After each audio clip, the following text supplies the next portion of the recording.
Hello everyone, I am RexRed and I am back with another exciting EZ3DTV tutorial today. We are working in DAZ Studio and I'm still trying to get this, get our broadcast set up here. I think we got it. I think we do. So without too much fanfare, we're gonna go into DAZ Studio.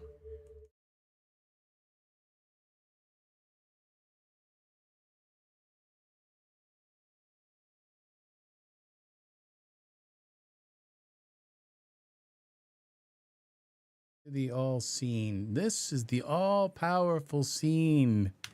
And here we are.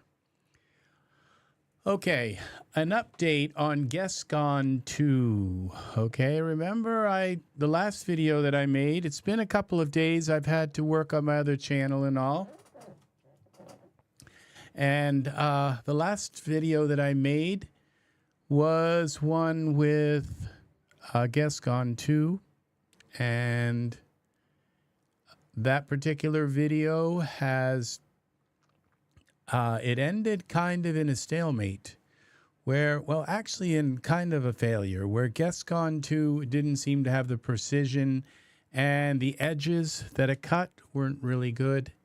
And so I went into the DAZ forum. I got in touch with the person who made Gescon II and told him, hey, the precision isn't.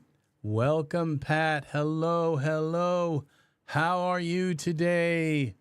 Good to see you, my friend. You are the first today in the video chat. You are. So yes, Gescon II. So what we had was a problem with Gescon II where it wasn't cutting the lines very sharp. Well, I talked with the developer of Gescon II, and he has made an update to it.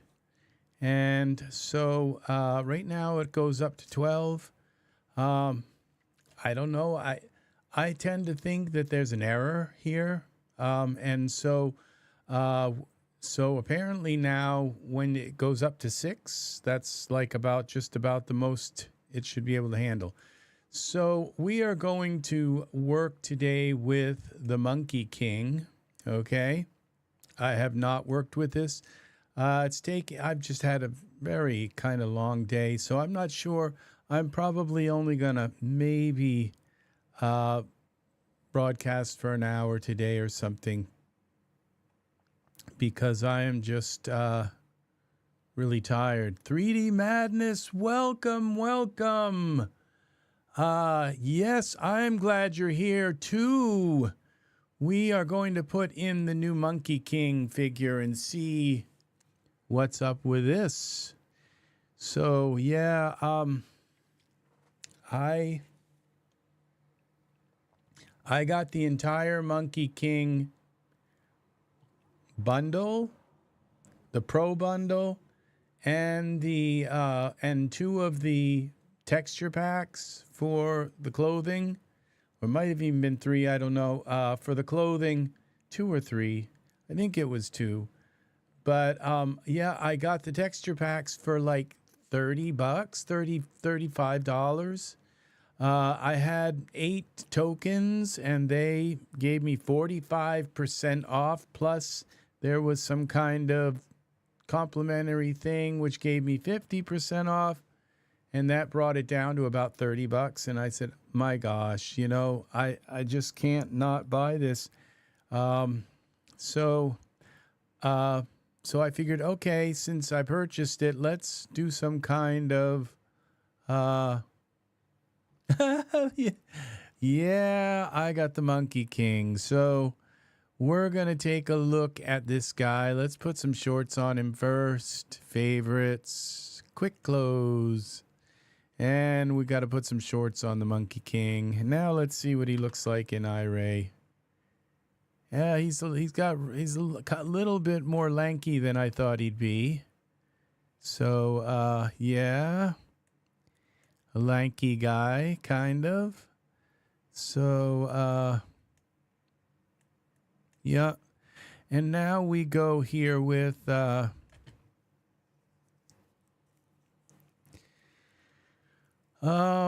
let's see what comes with it. Let's try this armor, texture armor. Okay, that's materials. That's the material upgrade. Staff collection. Let's take a look at this. Props. And we've got some staffs. There be staffs.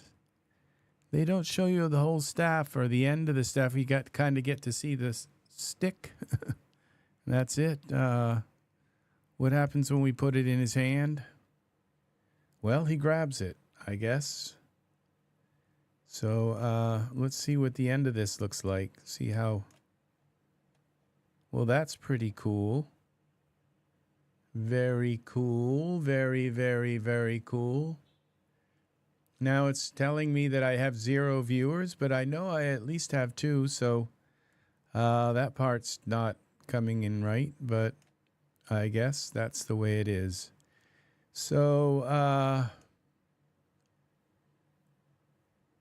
so this is pretty cool. Very nice work. Look at the dragon. So if we undo that, and we don't want to undo the dragon king, the monkey king. Let's see about this one. Serpent staff. Okay, left hand. Okay, this is a dragon staff. Let's do the right hand. Dragon staff, right hand. Well, I guess I had it backwards here. This isn't the jade dragon staff, I guess, or jade dragon staff. Okay. I don't see a dragon here, but maybe it's hiding. Okay, I see it's like a mouth, the dragon mouth here. That's pretty cool. Very nice. Very nice artwork. So, amazing, amazing. So we go undo that. And what have we have? We have the Taiju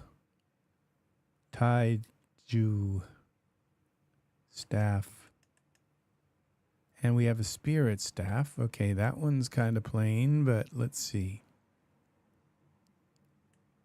But there's some nice detail in that. Yin and yang. Yeah. Very nice. Z. And then we have the spirit staff.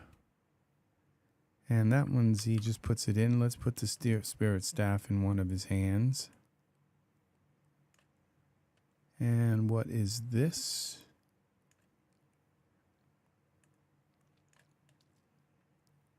These, you know, I just figured, okay, the Monkey King and the, you know, a couple of the clothing sets in the, and the staffs, that just those alone were like worth, in my head, were worth like 30, 35, 36 bucks. So, and then it came with hair and it came with all kinds of other stuff. So I figured, okay, this is worth buying. We got a chimp shape HD add-on. What happens when we switch him to the chimp shape? How long does that take? All right. Apply this.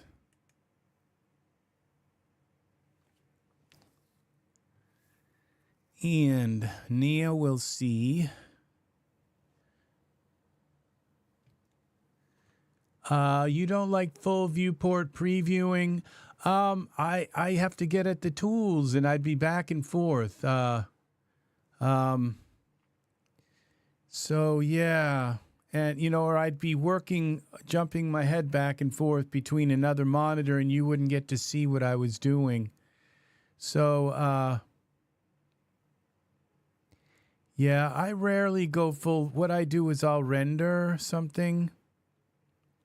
I'll just render it. But I can pull this over a little bit and pull that over a bit.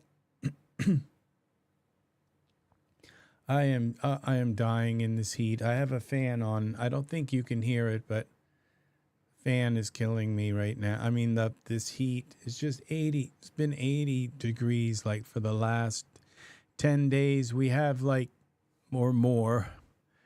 We have like a little bit of a rain here and there that kind of cools it down, but and today I'm started fasting. I'm fasting again, but I'm not going to fast all day, so I already had like something to eat, but I didn't eat until like 7:30. So I went all day without eating, and now I've got a little bit of a headache, and so I expect it will go away. I shouldn't have done this. Oh, here we go. Okay. So the chimp is pretty good. And he lost his pants, I guess. So they just don't know what happened to his pants, but he had pants on. I know he did. So let's go to favorites, quick clothes, put some shorts on him. And those don't look like they're fitting him too well, but they're okay. So, yeah, there's our chimp with, and it changed the his shape, body shape with the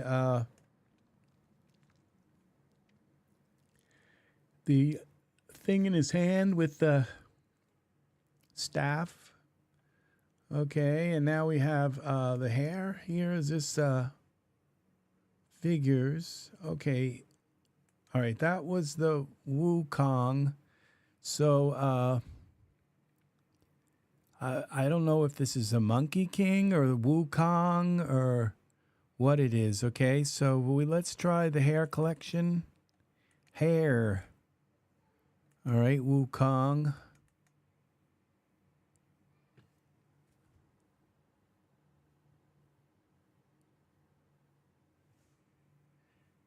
Yeah, well, I haven't even, a lot of times I'll like do a kind of a dry run with this stuff, and look at that. That looks pretty cool. I love this new Omni hair. It's just so realistic. We live at a good time. They gave us the whole body hair package here, so and we can change it. So this is cool. Look at that. That's so well done. This is well done. Look at that. It just responds so well with the light. So, my, what big ears you have. So, yeah, that's the materials. Okay, we have different materials. Let's try a couple of them on this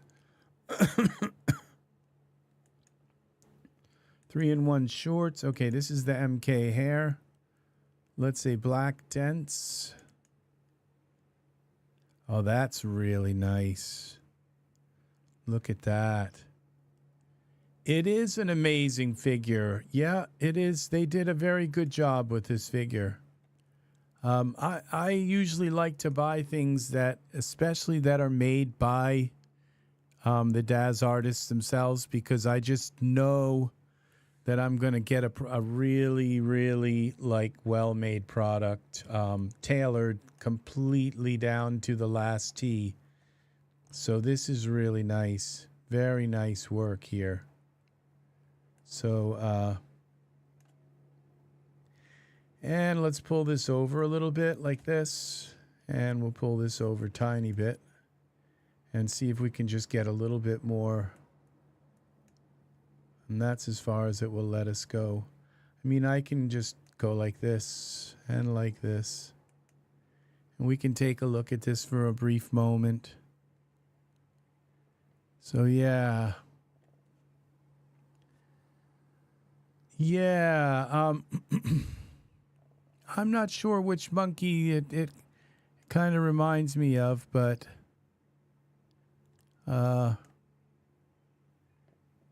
he looks a little bit terrifying. And so if we take the eyes and just come back here And let's give him a little bit of a blink. Then he won't look so horrifying.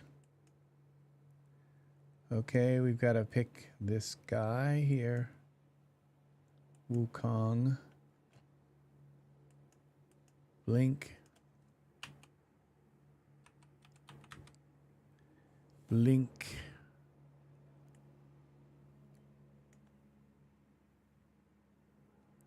Now he looks like a kind of regal.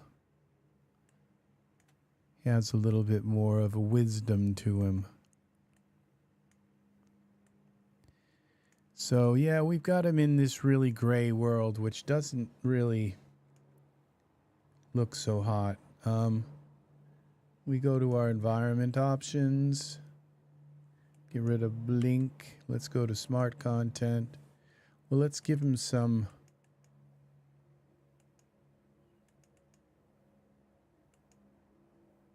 of these paints.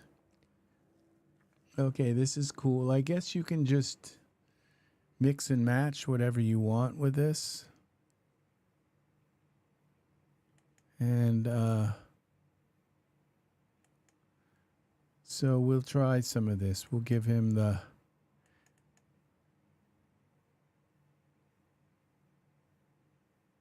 base paint.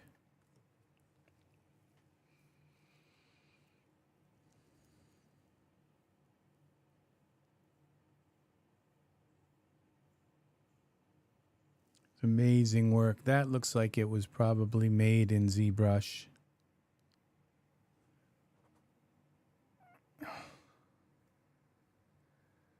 I get into ZBrush and I just can't.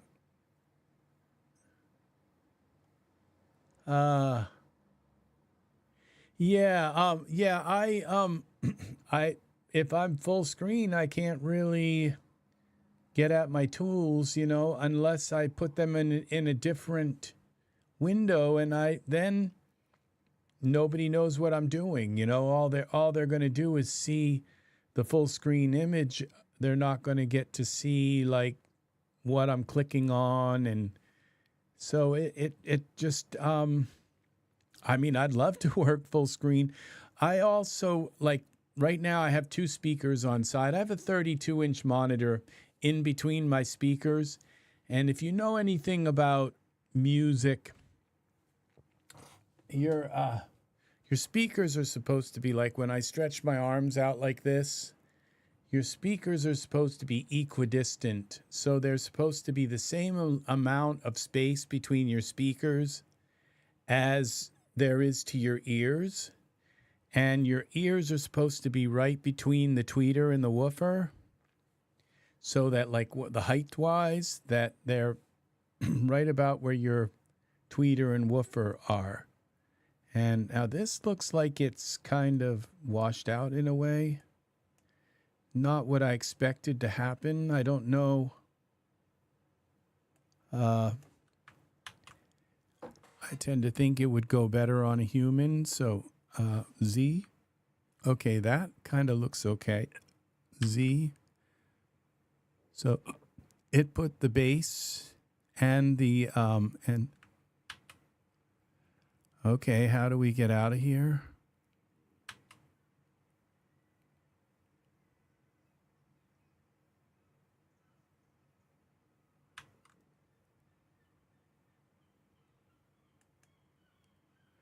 Okay, I think it's undoing it.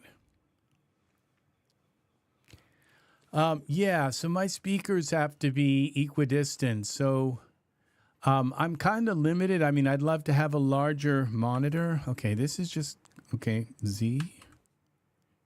Okay, now that put the eyes back. Okay, edit, redo the eyes. Okay.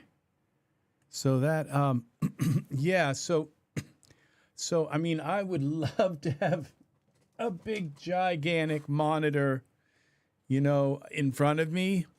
But because of my music and all, I have to have my speakers equidistant. And so they have to be like an equilateral triangle between them, and to my ears has to be an equilateral triangle.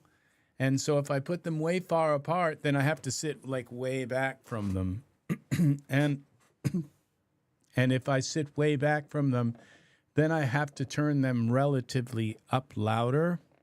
So, you know, I'm juggling so much technology right now. I mean, between the lights and then above that, I have my camera, and I have like a $4,000 Sony camera on a you know, a fancier tripod, like a very, very, very nice tripod. And then I have around the camera is a big shroud, so I can do teleprompter stuff, and that kind of blocks the monitor that's up above. But so I have a monitor up above my speakers behind the camera, and that it's like all kind of jammed in together. It's just so I have logistical issues, why I can't really do things. I can't imagine how I could work without, my scene tab and my content tab. I mean, I'd have to close it and open it and close it and open it. And I'm just, I kind of get used to just clicking on the render button. I'm not sure what you mean. Okay.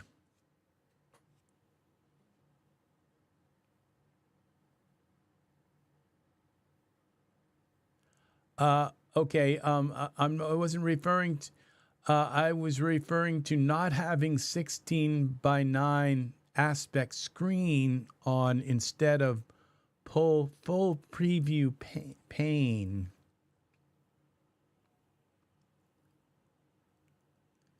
Oh, I see what you mean. I usually keep the 16 by. I usually keep the ratio of. That makes a lot of sense. Now I see what you mean. I usually keep framed what I plan to use for a resolution. And most of what I do, I do kind of with the forethought of doing it for YouTube.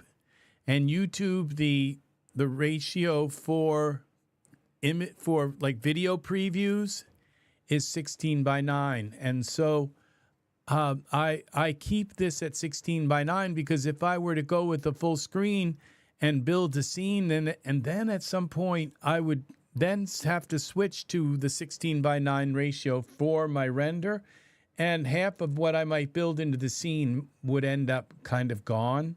And so I keep that at 16:9 unless I'm doing a particular piece of art where it requires portrait or it requires a golden ratio or something like that.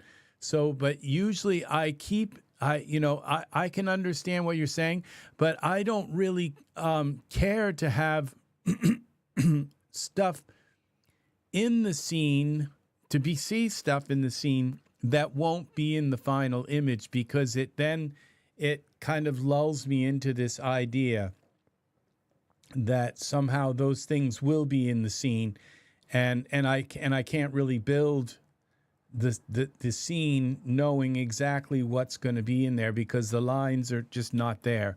And so everything really that I do, almost everything that I do, is 16:9, unless I'm looking for something, unless and I get ideas. Like right now, I have no idea what I'm going to do with this fella here. I just no idea. But a lot of ideas that I get, my throat is all congested. I'm not sure why, but a lot of ideas that I get where I'll see an image of something, and I'll say, I want to do something like that. I think a lot of us DAS creators do that. We'll see like an image in our Facebook feed or an image here, an image there, and we'll say, oh, that's beautiful. I'd like to do that in, or something similar to that in Daz Studio. But that particular image will have a portrait landscape, or it will have like a golden ratio or something. And that's when I will just, before I even start my work, I will go into my render settings and I will set the ratio right off the bat, because there again, I want to frame everything in that ratio right from the beginning. So that's why, because I just know eventually I'm going to have to go there anyway, and I might end up with something completely different if I don't start out with the idea of what I'm going to look for. So yeah, I pretty much frame everything, and so generally I'll work in 16:9. I don't know what I'm gonna. Hey, welcome, Kiwi. I don't know what I'm gonna do with the Wukong character. I haven't figured it out yet. No, I thought like a jungle, some kind of jungle. Maybe like a throne area. Maybe, I just, no idea. Let's dress him up, let's go to wardrobe, and we'll put some kind of wardrobe on him. This is the chimp one. Now that looks pretty cool. I don't know why his face got whiter. I thought it was a little bit darker at first, but now it seems as though it's lighter. Now let's go to the Wu. Let's go to this guy. And materials, let's put, okay, that's the hair collection. This is Wukong. Materials, let's see if we put all the mats on him, if he ends up darker. I thought he was darker. Yeah, see, something changed his skin. I think that looks a lot better. So it was the makeup thing. Now then we also have these really strange eyes.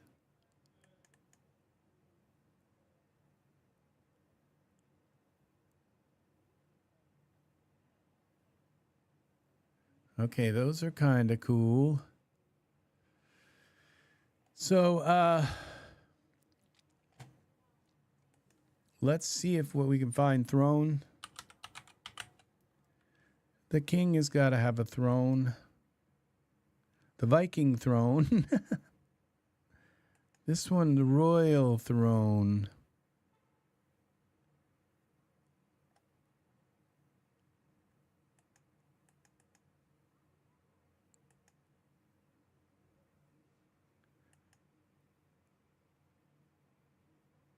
Let's go with the black one. Okay. And put our dude here. The black throne. Now, looking at this, I'm thinking, well, why not go with the square? Why not go with something that fits the whole screen? Why not capture the whole thing? So we'll go into this. This is almost the full screen here.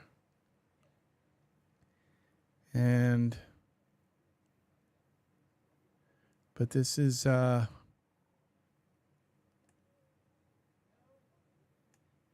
there's our active viewport. And I think that would render that. Okay, now, why not just move the whole throne area? Canopy, throne. And let's move it all. Let's put this into a group. Throne. Group. throne group. And we'll move it over like this. And I think I'm going to move him up. Well, all right, let's move the throne down. Okay. And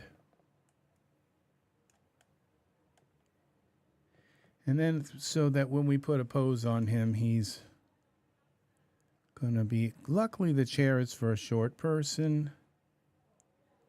Okay, so we go into our poses. Poses. What are we doing here? Yes, that's why he's the Monkey King.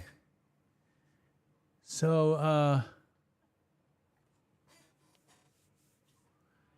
let's, yeah, I figured this is new. We do new stuff here. We try to stay as current as possible, and I think Daz outdid themselves here. The Daz artists did a beautiful job with this set, and so why not show it off for the people who maybe can't afford to get it right now? Or let's get rid of this. Well, what we could do is put have the staff in his hand. Okay, so we'll leave the staff, but I'm not sure that's the staff I want to use. Let's get him into a pose, a sitting pose. Okay, we'll close that for now. These are my Genesis 9. We got to select Wukong. And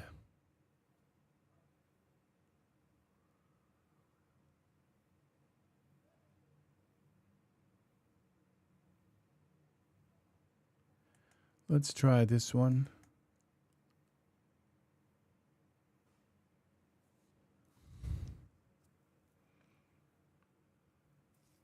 Okay, we might have to do some kind of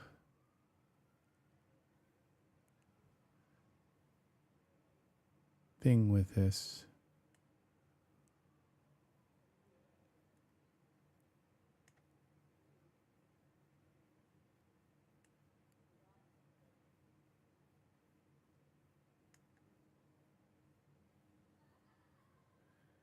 All right, we got to put his feet down. 9.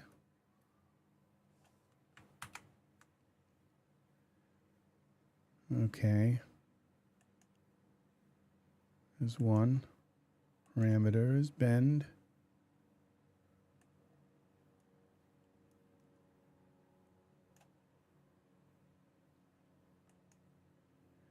Bend.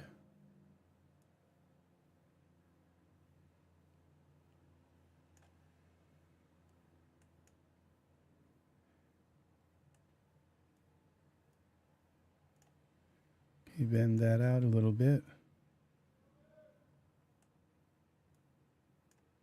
Well,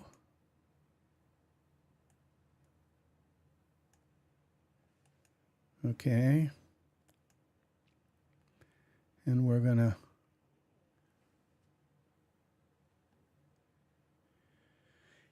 well, I'm not in Iray mode this minute, but yes, I can okay, this is called monkey I can work in Iray mode to some degree. Yeah. When I start to manipulate the character or the figure a lot, then I will do the switcheroo. Okay, now he doesn't need all this body hair coming through his clothes. So, all right, we're saving this. So I'm wondering what I can do to get rid of the body hair, whether if it's all one big suit. Okay, no, it's not. This is nice. So we can go with chest. Okay, this actually, it says MK hair. All right, this is eyebrows, legs. Okay, so we can get rid of the legs. Arms, torso. All right, that works. So, yeah, he's hairy, but not that hairy. Okay, so, and let's, I think what we'll do is come out like this, a little bit like this, and put all kinds of jungle stuff in behind him like this. So,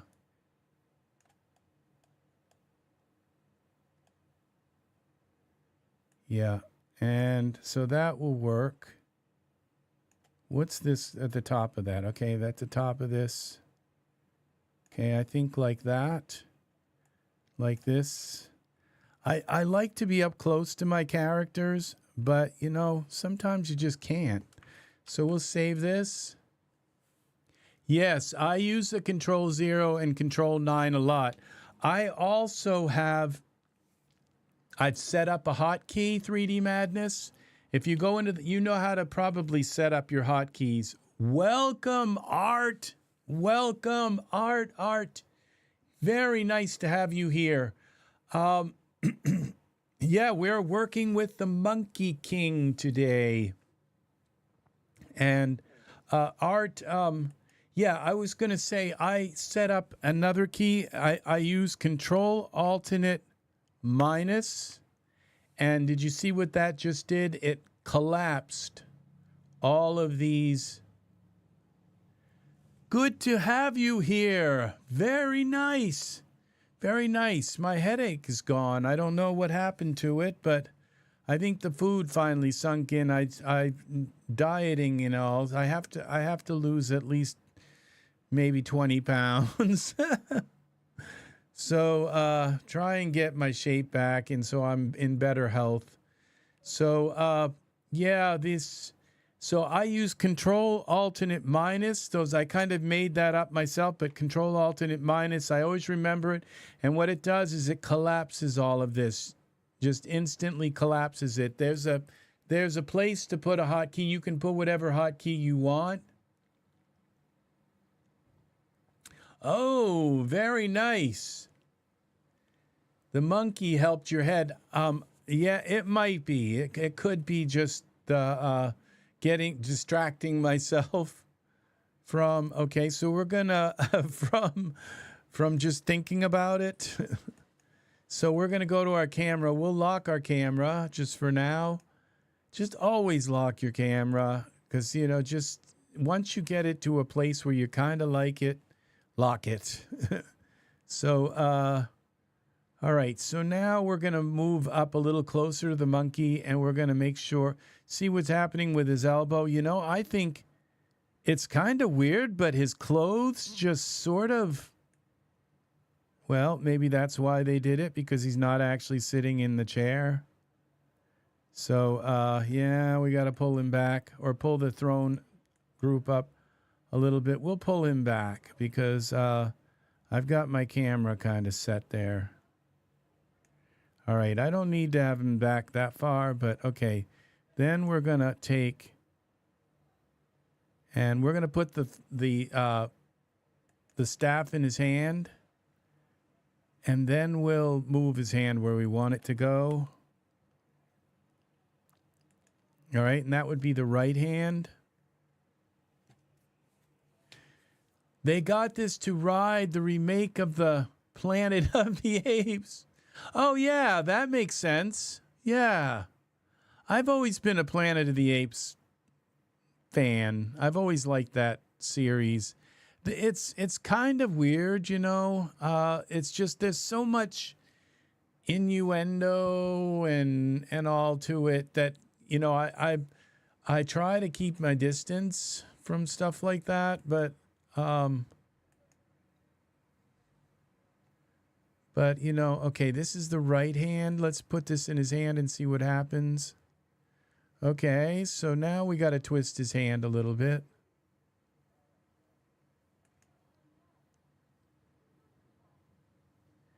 They do. They make great yeah, the Daz artists especially, but you know, the other artists aren't that shabby either. So they all do a really good job. This is going to like work perfectly. So we're going to bring this hand up, bend it like that, I guess. We're going to bend the hand up like this. And then we're going to twist this part right here. Right shoulder. Okay, twist that. Okay, I'm going to try this number here. The little...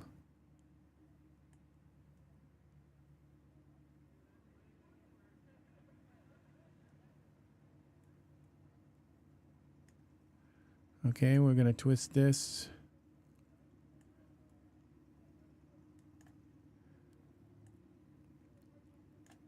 And twist.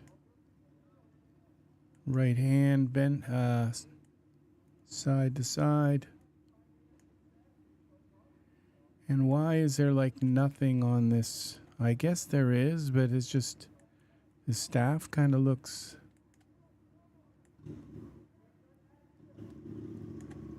All right, let's what happens when we take the serpent staff out and we try the Dragon King one? This was the right hand.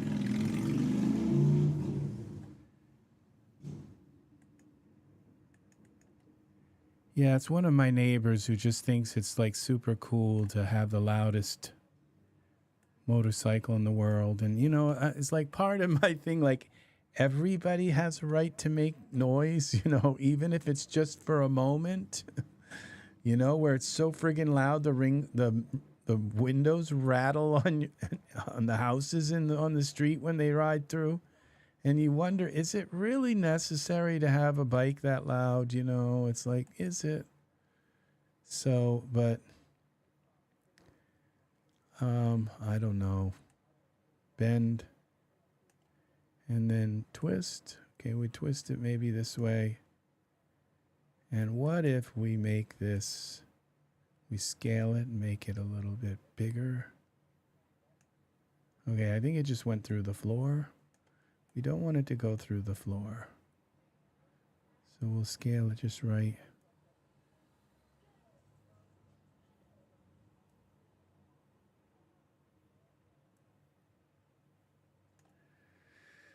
So, okay, we twist this, twist.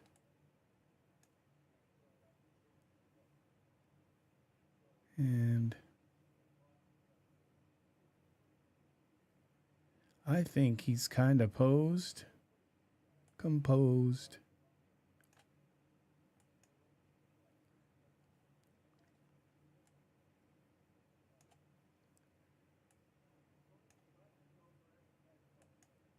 Bend.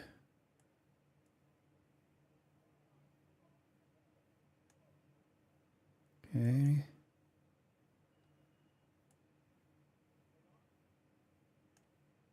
Okay. Let's bring this in just a little bit. And we're going to twist this like that.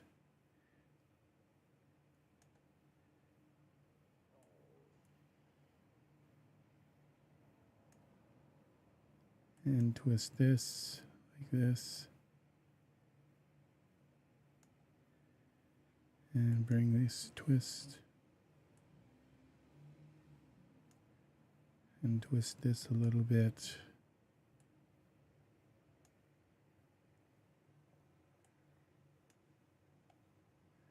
Okay, and let's take this arm.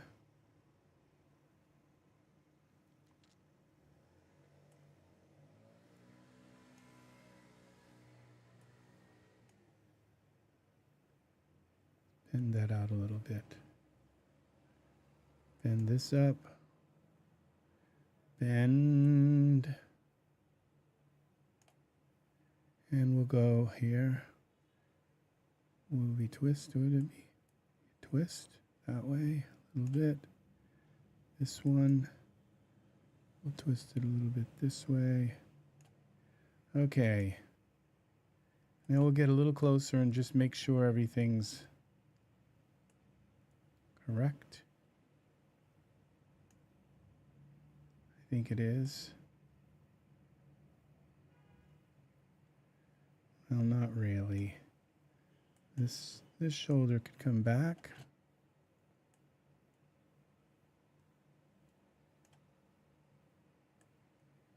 He's not really sitting back in the chair. Oh no. And if I try to pull him back in the chair, God only knows what's going to happen. But let's try to pull him back a little bit. Try to make it look like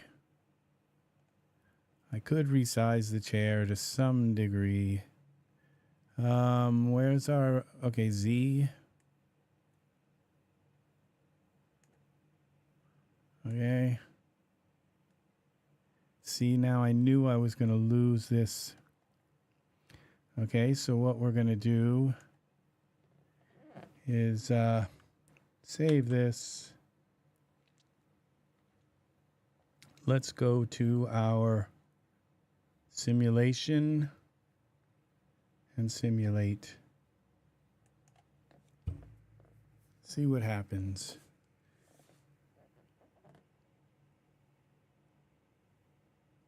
Okay, that won't work because he's right in the middle of the chair. Let's cancel this. Well, let's see if it tries to work. It's going to put him in his position.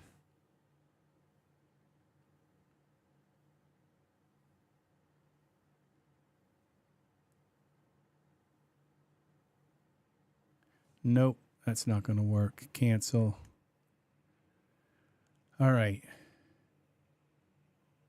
Z. Clear this. Okay, what we got to do, we got to move the chair out of the way and then move it back. Okay, where's the chair? All right, the royal throne here. What we're going to do is look at our parameters and see where it is, okay? I'm going to, all right, we have to write down these parameters. 0 minus 0.046, that's X. Y is 60. And Z is minus 34.95. Okay, so what we're going to do is open our timeline and let's go up to 100. All right, range. Let's take our chair and move it out of the way. Well, let's add keyframe. Add a keyframes to everything. And then we're going to take this chair and we're going to go, I think I'm just going to move it over like this. Okay. And then we're going to go to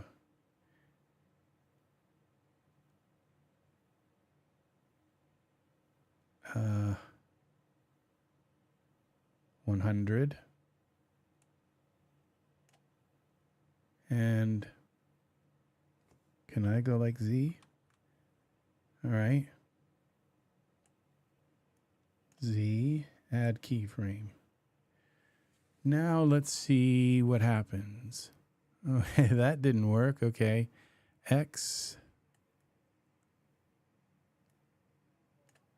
All right, let's see what happens.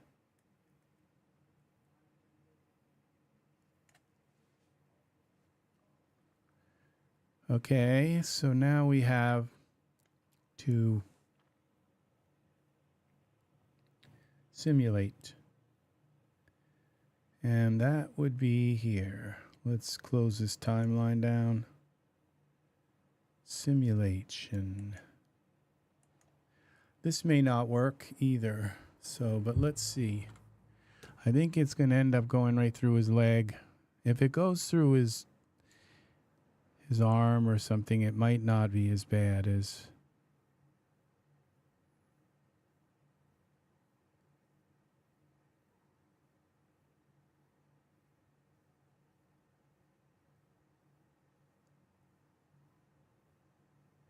Okay, I think I did this wrong. Cancel. I have to bring the chair up. Cancel. Cancel. All right. So we have to take and go back to our timeline here. Go back to this one. And instead of there, we take the chair, the throne chair. And we bring it back to 0.046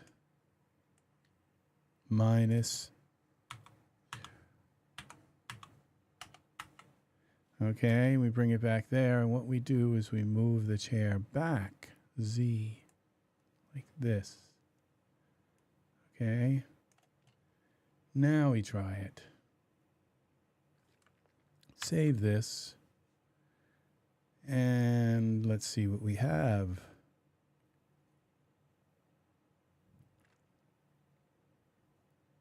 Simulation settings, simulate. What have we got?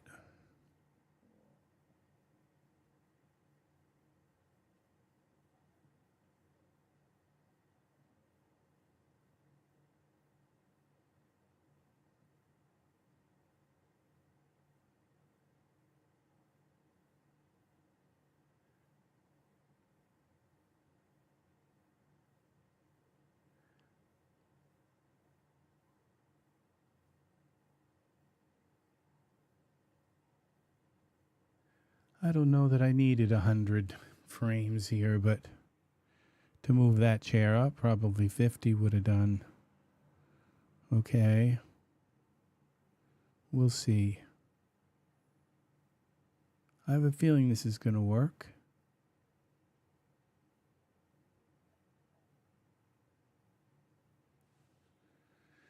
So actually, it's an older product, but I just bought it. Okay, do you use Pose Architect? Pose Architect, as it's come along, Pose Architect. I know I own it. Let's see.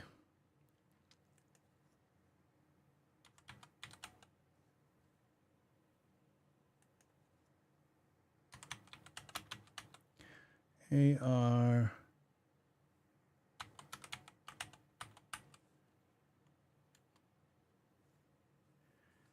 Pose Architect. Oh, this is for Genesis 9. Okay, so they have okay, for Genesis 3, Genesis 8 female, Genesis 8 male. They don't have it for 8.1. Let's see what this does. I don't own any of them. That's really weird. Makes creating realistic bodies poses as easy as 1, 2, 3, including 91 pose control dials. Takes the figure's body center of balance into account to keep the figure well balanced.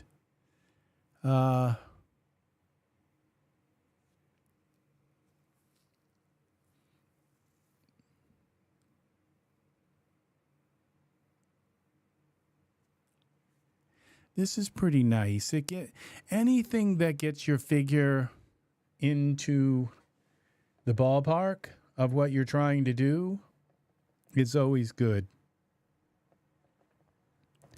This is pretty nice. Head behind, look behind left, right, neck forward or back. Okay. Neck roll, which would probably be this way. Finger roll. I use those I use pose, the pose thing for that. This looks pretty nice.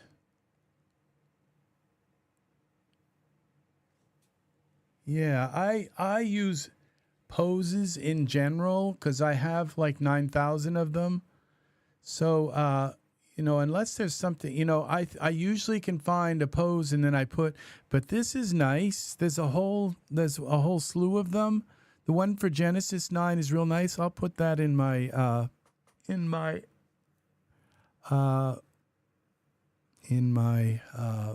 wish list, because I would at least be interested in the Genesis 9 one.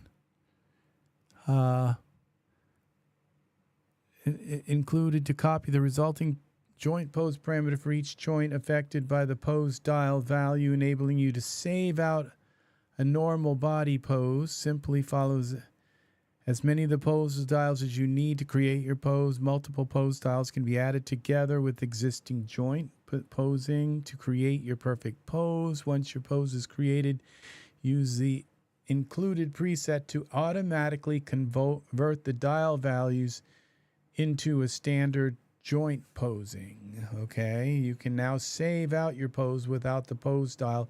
I could have sworn I had at least one of these. I think I have Pose Fusion. That's another one. Okay, yeah. This one for Genesis 8 looks nice too. The 8 male. And the 3 male. Yeah, this one for 9 looks really good. Yeah, if it can get you in the ballpark. The thing is that, just a pose will do kind of the same thing. But anything that gets you close to where you want to be with a pose is excellent. Excellent. Okay, so we've got him in his place now. We're just waiting now for it to generate the chair, move the chair, unless I did something wrong with the chair. Oh, I know what I did wrong. Okay, let's go back here. We've got to tell it to use the timeline. All right, let's try again. Clear. Simulate. Let's try again.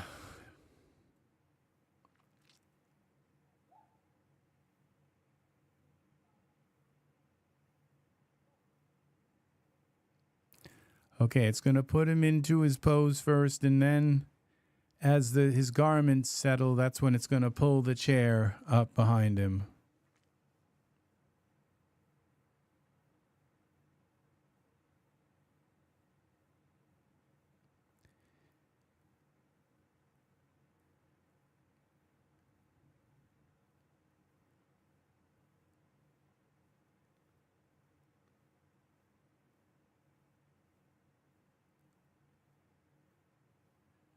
Okay, I'm thinking about some grass on each side of the black rug that comes out. We'll see about that. Maybe we can make our own grass field. Scatter some grass on some plains. And then I'm also thinking about on a plane, and then we could duplicate the plane. And then I'm also thinking about maybe some torches, some fire torches that go up along, that are planted into the grass, that go up. And then behind him, like this kind of rhododendron kind of gigantic fern forest, ferns and rhododendron kind of big leaf things behind this. Well, thank you for the heart. Whoever was kind enough to leave one, that was sweet. I haven't heard from Angus tonight. Very nice. Tiki torches, exactly. So he's almost in his pose, and then the chair should start moving up.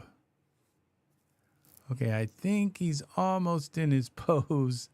Oh, the hearts are very nice. Thank you. Very kindly. Okay, so it's starting to move. So the chair must be moving. It's just not. Okay, I saw it inch ahead a little bit. It's coming through the cloth now, the backdrop. So it's moving in. It should push his garment up a little bit. Collide with his garment.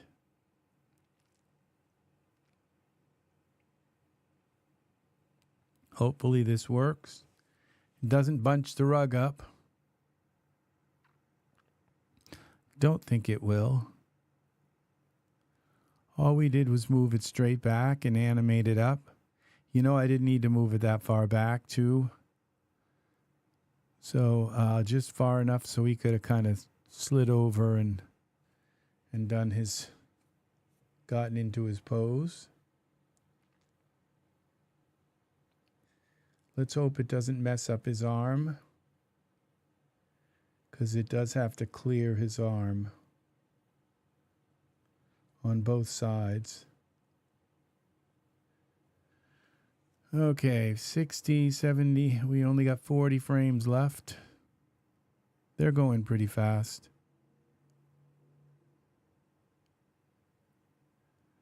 Okay, we should see it start to push that. Oh, we can take off his gym shorts. That could, they could end up being a problem here. They're not supposed to be there, and I'm surprised it didn't blow up on us. If it does, it's because of the gym shorts.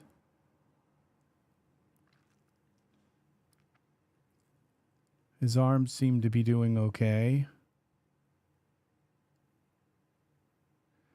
Okay, another. It's still moving up.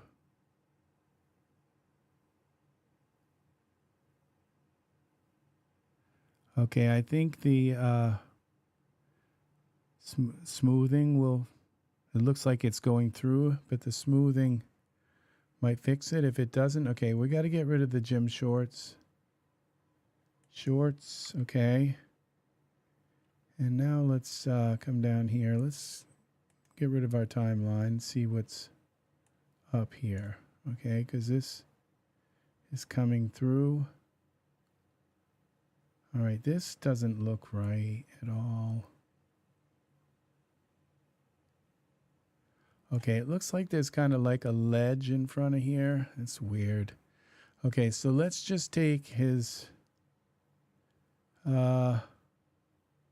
kimono, I think it is. What's the kimono? I think that's the kimono. Okay, this might be part of the kimono. Let's see. Now let's go to tool settings, geometry editor. Okay, that's shoulder guard, crown boots, arm guard, vest, belt guard, chest, vest. Okay, how did we get geometry editor? Mesh grabber. Okay, this is the vest. Okay, we got the vest.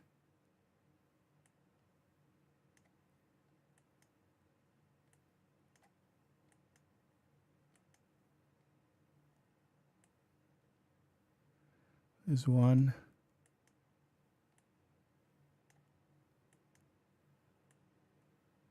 All right.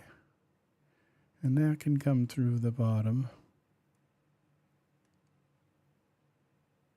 See, that worked pretty well.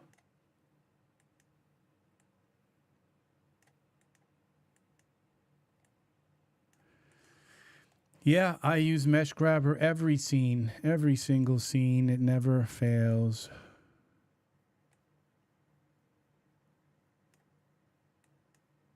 Never fails.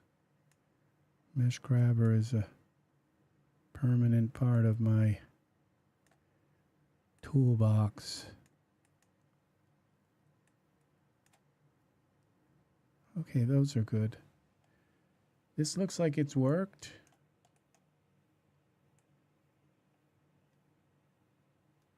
This right here, the belt, okay. Would be the belt guard, is that it? Okay, that's got to come down. Not sure why that didn't. It's like it doesn't have dForce on it. Let's see. Let's go to 12. Let's go to 15. Okay. We're going to grab this right in the center here. Down a little bit. 25. Okay. We're going to bring it down and in.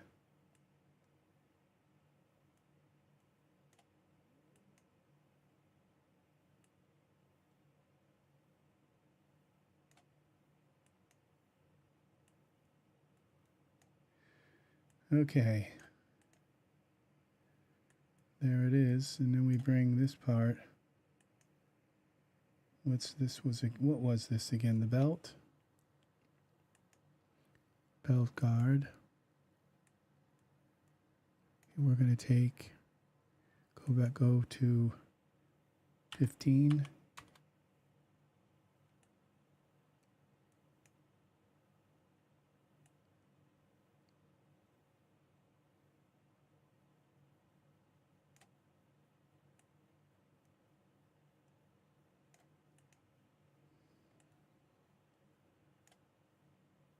Belt guard.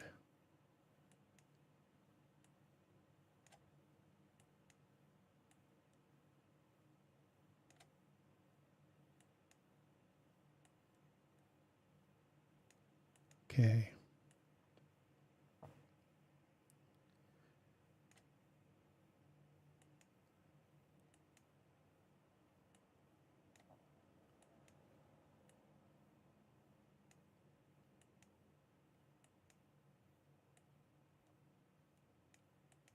Okay.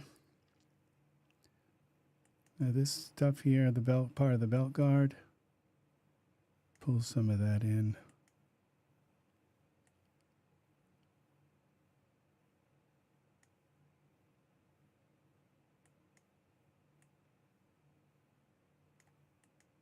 Can't do much with it, but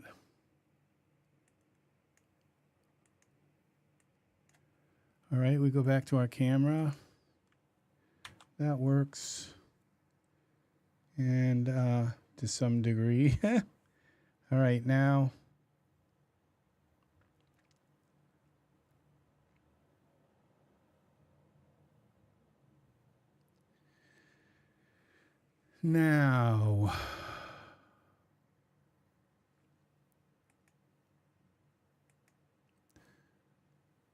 let's find a forest.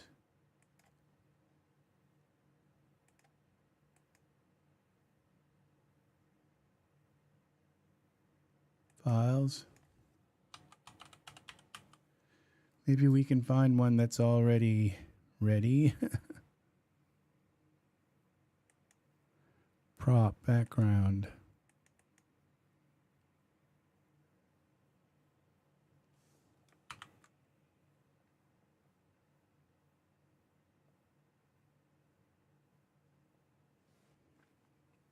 That kind of works. If we move it a little closer, maybe. Z.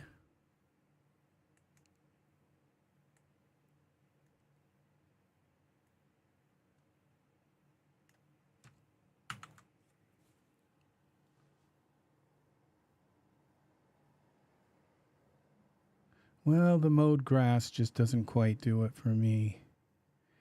Okay, but what we could do is go Z, Y translate. There we go.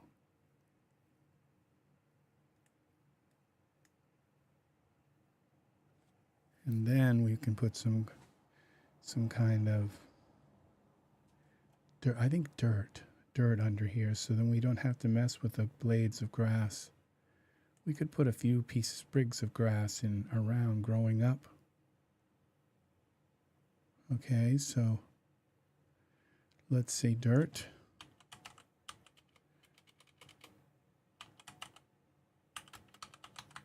Dirt ground, let's try a quotation here. Put that in quotation, dirt ground. We're going to come up with shaders. Okay, props, let's go back. Dirt. Oh, that's a material, we didn't want that.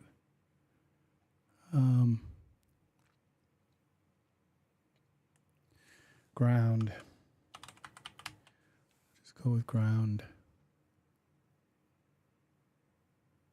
Terrain.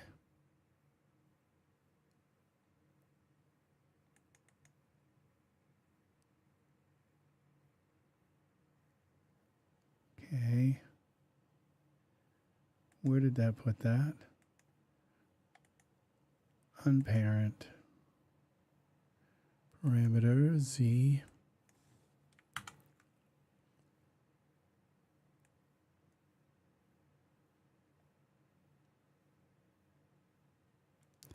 Okay, I'm not sure what that is, but it's not working. It's not what I want.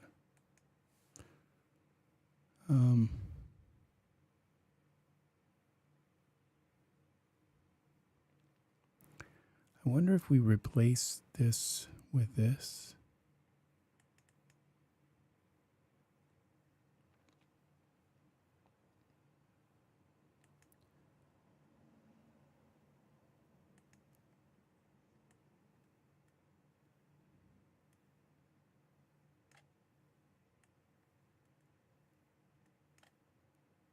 Perspective. Okay, Z. Scale it.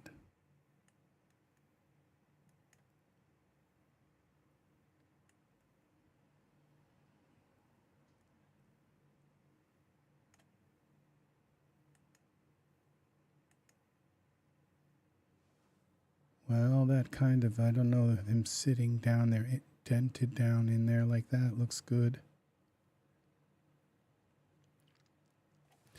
Let's see what it looks like in Iray. We could build him up, put something there, but that looks pretty nice.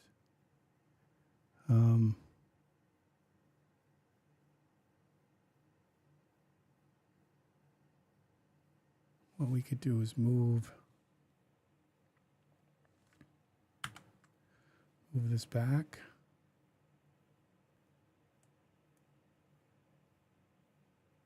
That.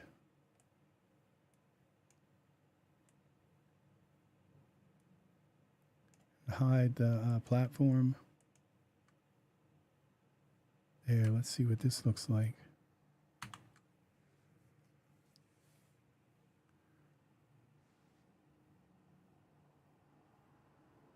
That's pretty nice. There's our ferns, and so let's put some kind of environment here.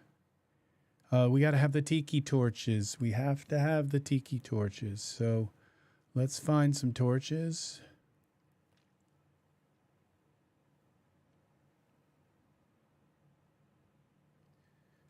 Smart content, files, torches. Torches.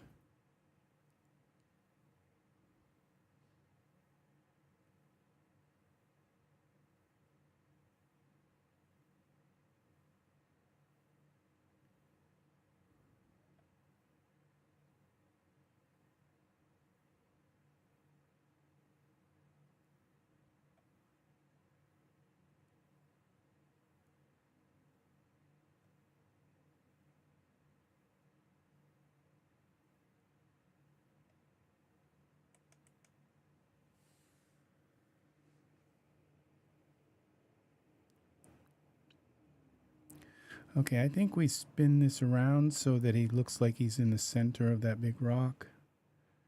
I thought I put the torch in, but I guess not. There's the torch. So let's take this ring stair. Let's get rid of the platform. I just definitely like the ring stair better. And we parameters, Y rotate.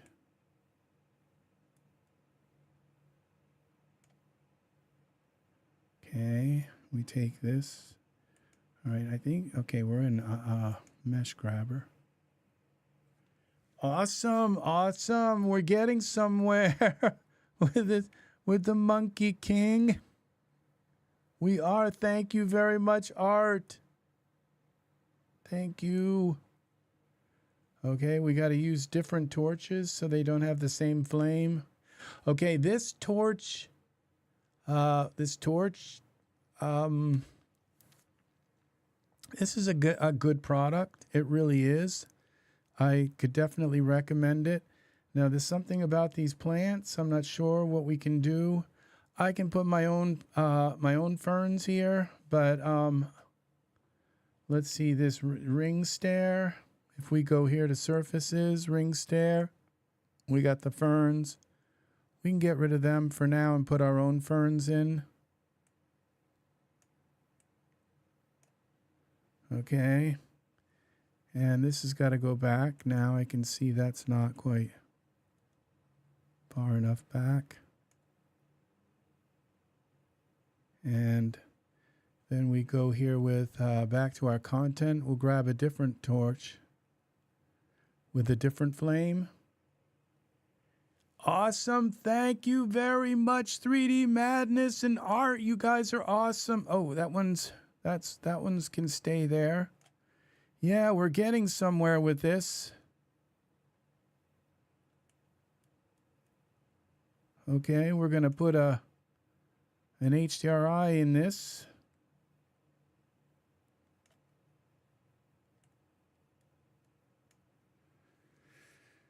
Yeah. I think that works. Save this. And now we, let's throw some kind of HDRI in here. Let's find some ferns. Some burns. Okay, this little fern. Oh, that's the,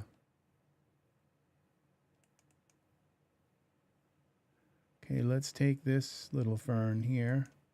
I like that fern that was down in this corner here below. Okay, over here and down.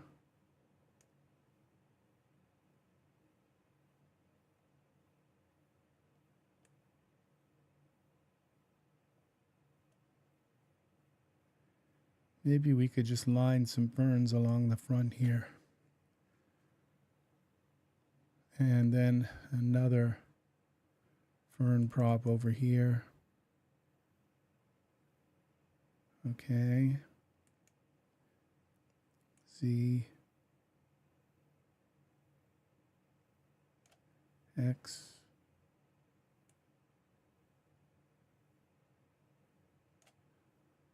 Y.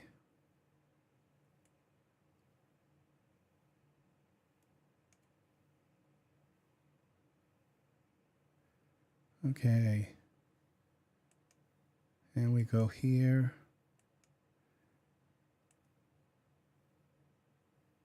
We got to have a little path.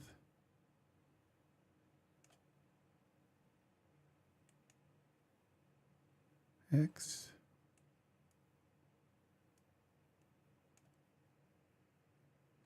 King of the monkeys. He is. I thought, okay, people are going to see that King of the Monkeys, and they're going to think RexRed, and then they're going to put it together and say, he's a monkey. You know? And, you know, it's like, all right, I'm a monkey. I don't care. You know, I've been called worse things in my life, you know. I will do the risque things. I will do things that people just... I'm the big kahuna. Whatever a kahuna is. I don't know what that is. Yeah. So the Monkey King. So we're going to go and look for a sky now. Did I save this? I think I did. I want to make the torches bigger, but I don't think, you know, monkeys that size would have big, gigantic torches that they call me. Yes, it's Mr. Monkey. Yeah. Yeah. I am. Yeah. You can call me the Monkey King. You got to be a king of something, you know. Everybody's got their own throne. So Yeah. Just change them to 150. Do you think they could go a little taller? Yeah, I think they could probably go a little bit taller. Their surface, good idea. We'll go to our parameters and we'll just scale them up. Let's try 150. 150. Yeah, that's a little better. 150. Very good thinking, Art.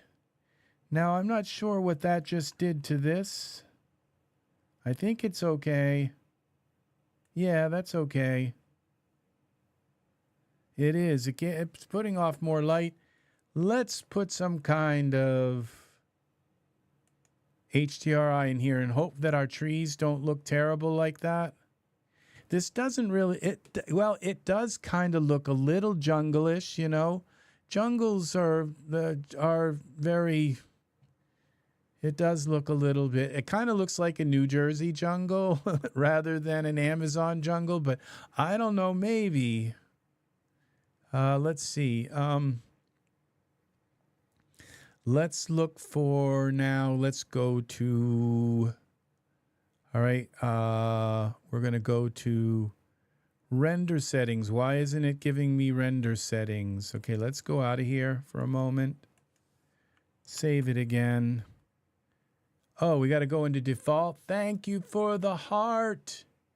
You can call me Ray, Monkey, James, Art, but you don't have to call me Johnson.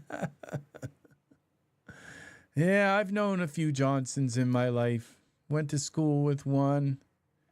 Yeah, one of my ex-boyfriends was last name was Johnson from Arkansas. Yep. Yeah, he said he was related to the Mrs. Johnson from the Harbor Valley PTA, but I don't think he was. So, yep.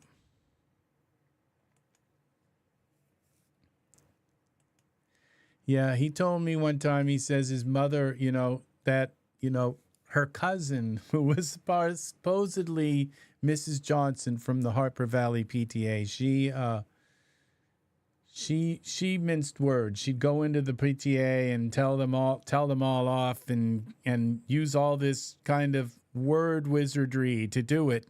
She said his mother worked at the Levi factory. And when somebody would talk about her, she'd just get right up from her sewing machine, walk right over and punch him in the face. She didn't mince any words. He said he just punch him in the face. Like, I don't know if that's funny. I don't think it was true, but that's what he told me. So, yeah.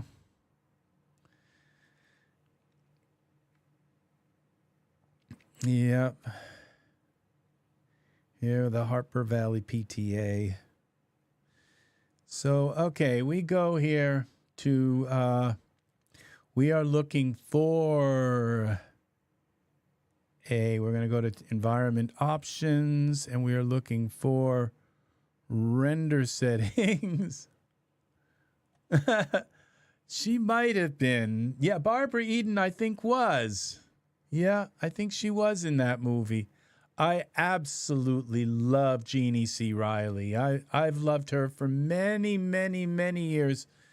I just love the sound of that music. It's just it just speaks to the inner side of me, something very hillbilly that's part of me. I don't know. It just speaks to me in a very, very amazing way. I absolutely love that. You know, this Druids thing, I almost wonder if this would be a little better. We could still keep this, but we could keep the Druids stuff in the background. Let's see what let's go here and see what the the HDRI does to our scene first, and then we'll see about the changing the scene completely, you know. What about this? The city park. No.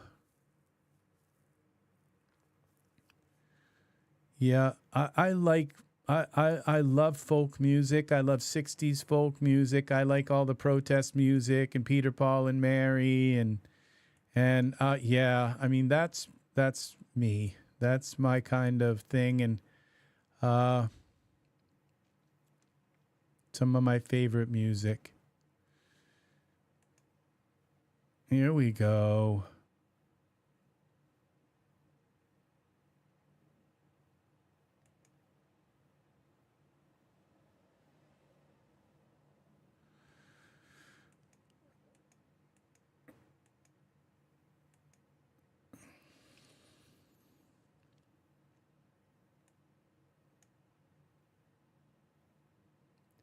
Okay, I think I'm going to leave this like this, but then I'm going to put a distant light in the scene. And we're going to look through that distant light. Okay, the distant light is... See, this is why you want to move stuff kind of to your figures. So when you bring your distant light in, it's right there at his feet. So, okay. So, oh, and you know what? I don't really have to. I could take this distant light and kind of move it the way I want to move it. Move it up. I can kind of angle it. Okay, this doesn't look like I did it the right way, though. Camera, perspective. Let's look at this. I did it the wrong way. And the distant light is underground here. Okay, let's bring it like this. And let's bring it like this. And then let's go back to our camera and give the distant light a little bit of... I'm not sure that I like this torch that much. I think I might switch it out. Looks like it's about ready to kind of fall apart. Okay, distant light. Let's give this a little bit of power. A 9 maybe. And let's bring the temperature down some. Let's give it a 1 in front of the 9.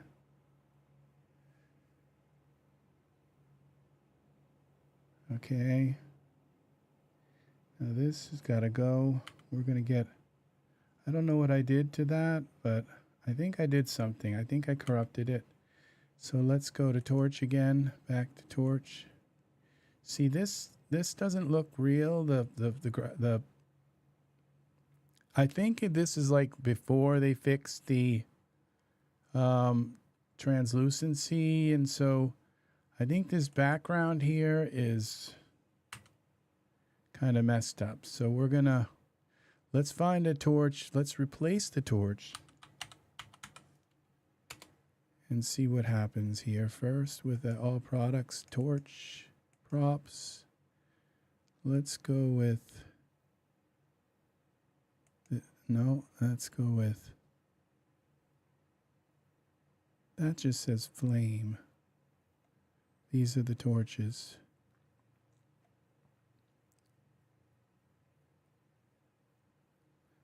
I think I used this floor torch. We'll use this one. Okay, so we take this torch, move it over like this.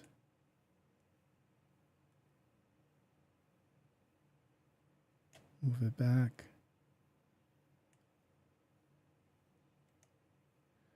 And over.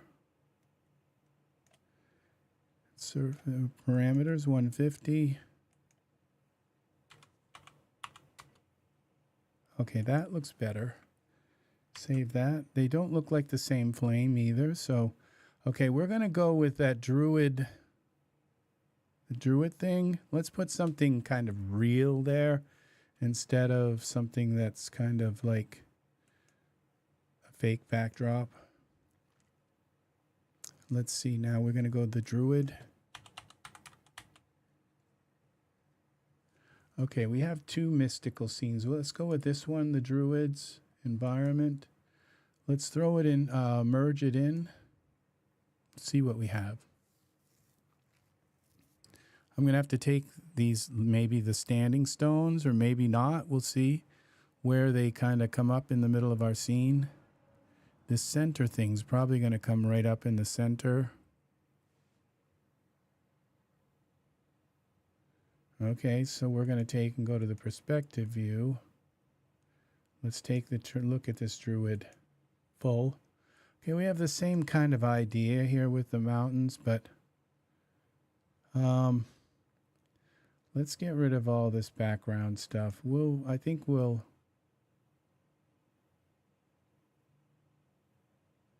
how about if we get rid of the outer parts? Let's see. Ring stair. Which one? Okay, that's small grass, ferns, fern groups. Okay. This. Okay. Okay, plants group, dense grass, fern groups, ring stair, forest. Okay, that's that. Okay, let's get back here to our camera and see what's here. We got to go back to our perspective view. Select the monkey guy. And now let's go back here. See what we've got here. Zoom out a little bit.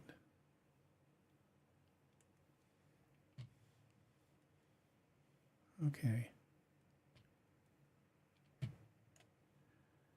Okay.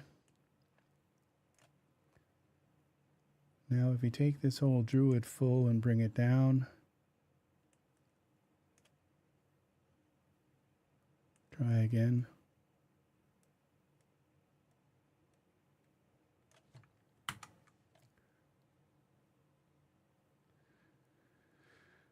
It's not letting me move that thing. It's just too much. Z. Let's try again. Druid full.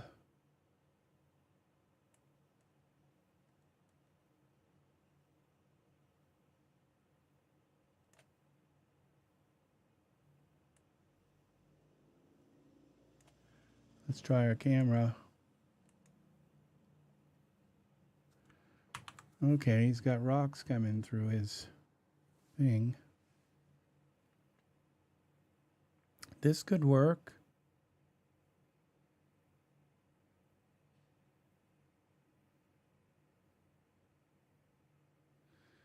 Okay.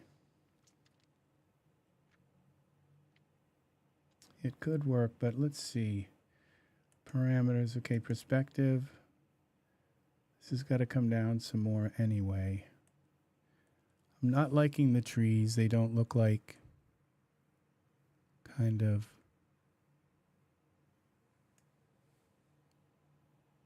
All right, so I'm not liking kind of any of this for this scene right now, so I think it's going to go. The rocks in the back are just too much. What we just need is a forest.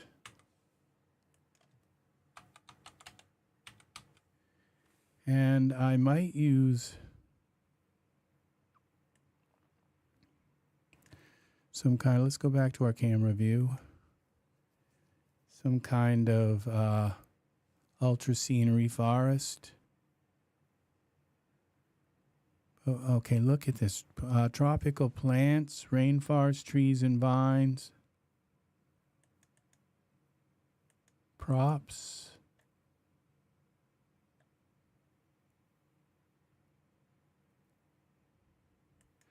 If we just put enough of these trees in here.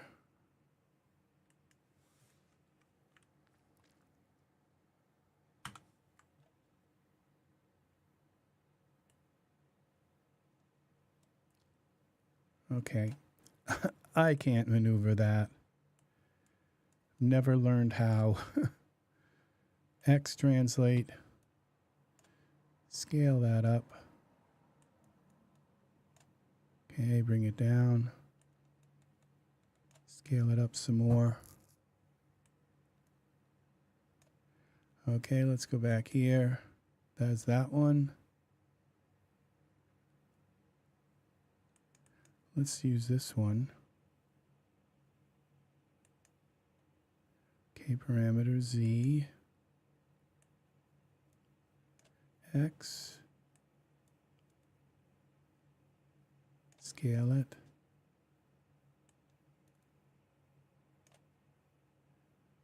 Okay, Y translate.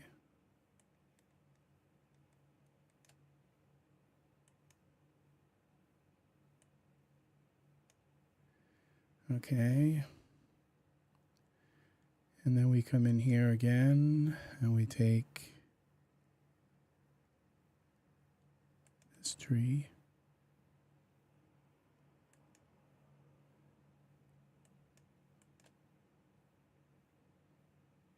Z.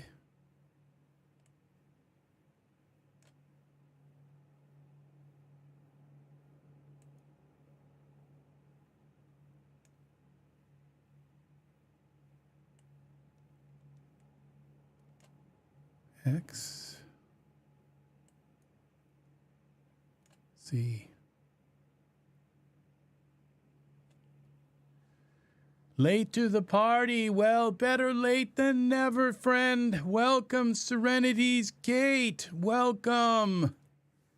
You are here. Nice to have you here. Very nice. We gotta try to make a rainforest. Okay, so we got our Monkey King here. And we're gonna scale this tree. We're going to go X translate there. Okay. And then we're going to take this big tree here. Yes. We are styling tonight. We're working with our Monkey King here, the Wukong Z. Yes, we are. X translate. And we scale this guy up here. Let's do that like that and bring that down. Scale that. That's good. Let's see what this looks like so far.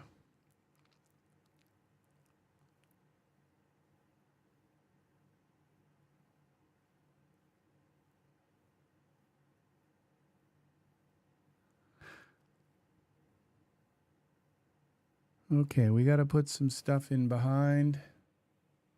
Maybe fill this in like in the back. All right.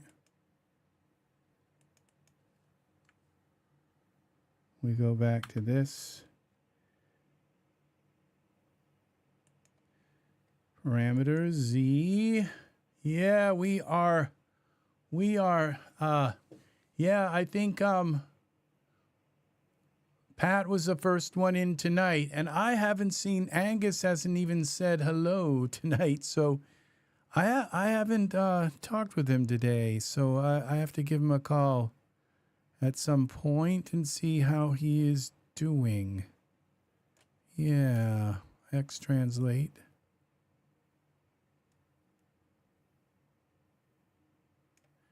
We're going to scale this. Go back into the Z a little bit more. X translate.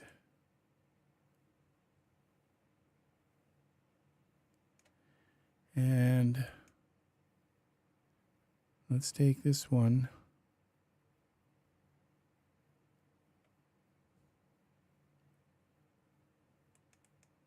We'll go with this one again. I don't know if I used that one.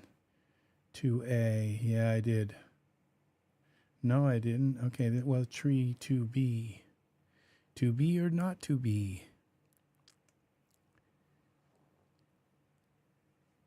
No, and no Anus tonight either. No. Yeah. X scale.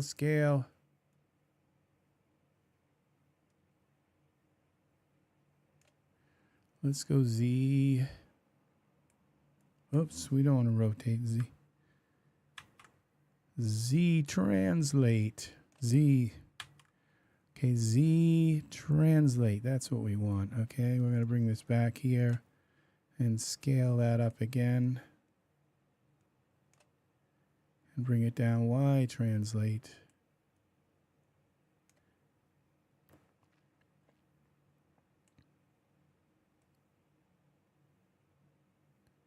X translate. Let's take this tree here.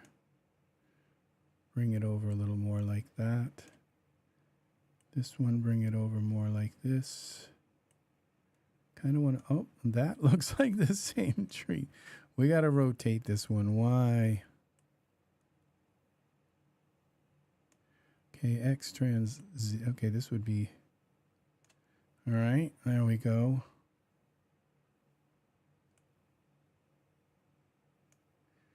And let's see what this looks like.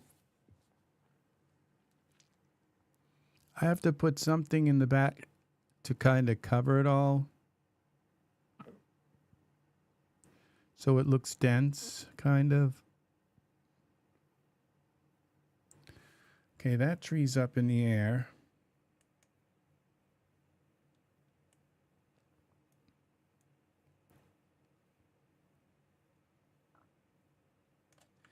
Okay, 9, and we scale this.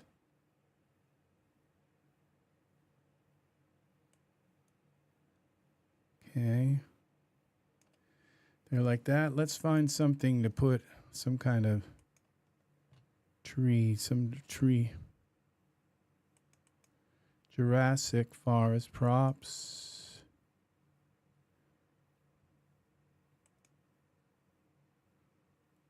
Okay, now this, I'm quite sure this has a tree. Mat catcher.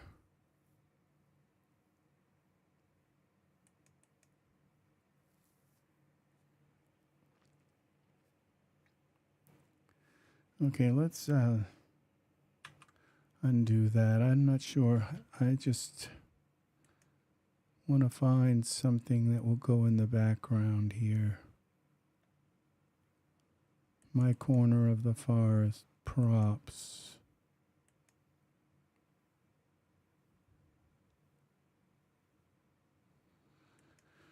I'm not sure that's going to work either. Let's see. My little forest props.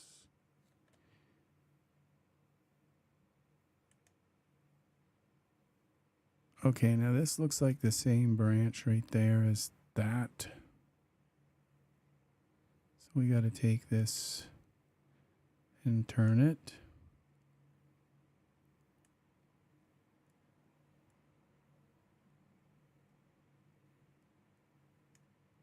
Okay.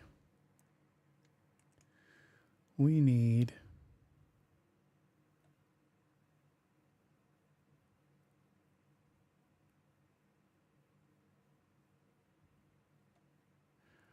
trees. Tree randomizer.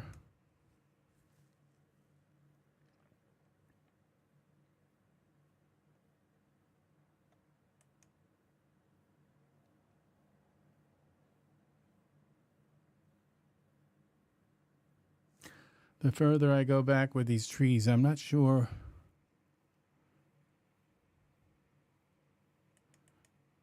Props.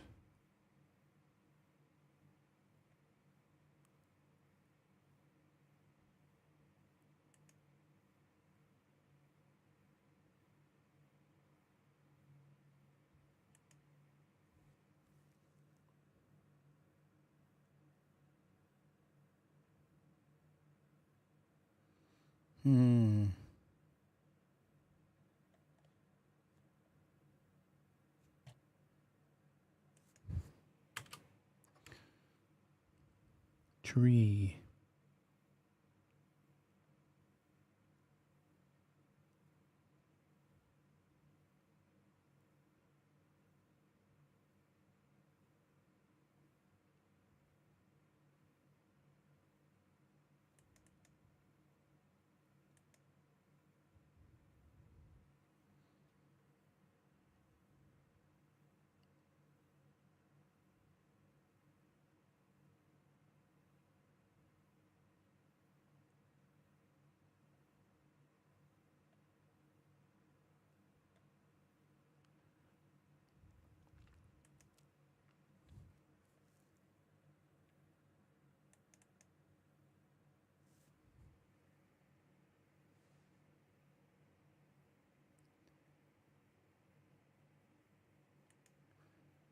Okay, this thing is kind of dense. It doesn't matter like which way I move it. It just always goes the opposite direction that I need it to go. That I just wish they would kind of fix that so it actually like goes where.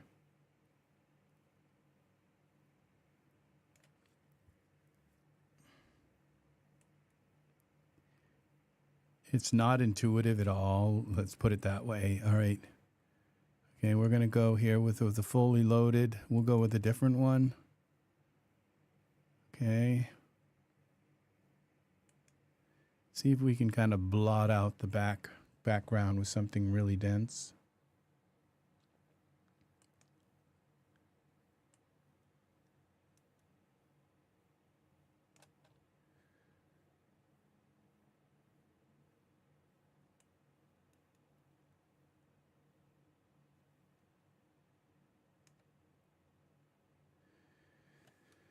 Let's see what this does.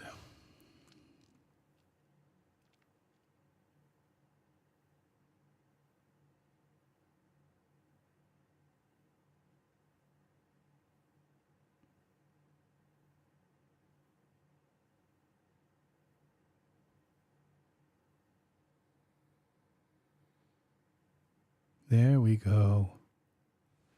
Now we got something.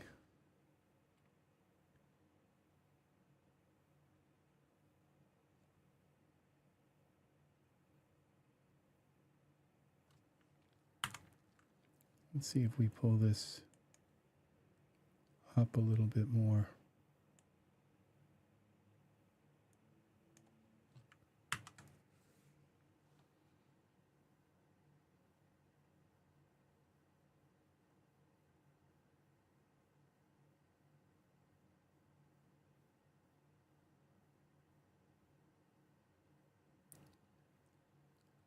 Angus has been here but hasn't said anything. Oh, Angus, welcome, friend. Welcome, welcome.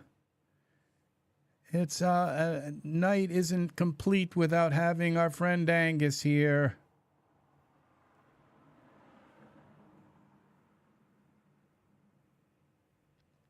Now,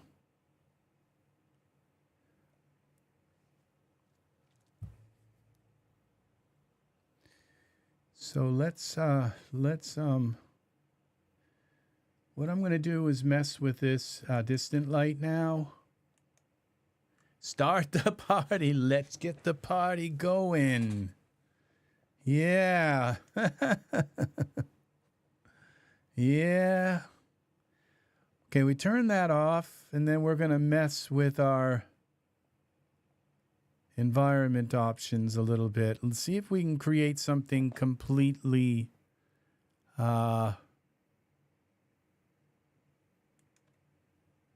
without having to add like two suns in the sky kind of thing. Tree. We're going to go with a default render settings.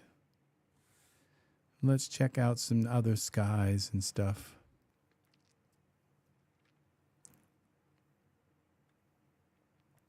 Something that pops, you know, that's my thing for skies, is that you always try to pick something that makes your scene pop. You know, I'm thinking how difficult it is for the DAZ artists to make scenes and all, because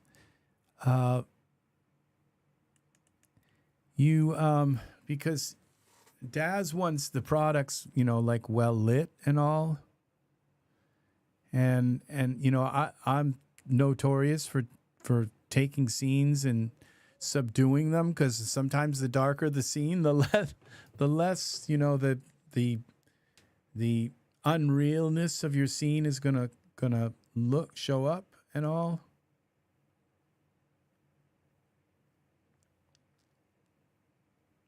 Welcome, Chris. I know.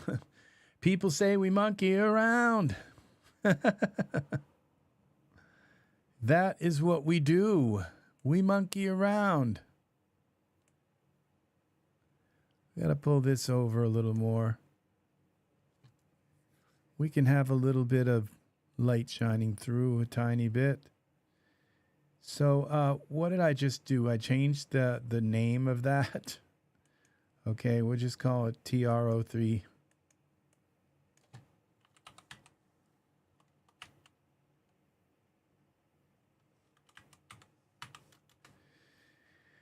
Ah, yes, nice to have you here. We are working with the latest. Now this this right here, it's got to come down a tiny bit. Okay, let's go out of here. Yes, very nice that you stopped in, Chris. Awesome, awesome, awesome. Okay, Control L. Okay, we got a light now. Let's see what we're doing here. I think I pulled that down, but I'm not sure here.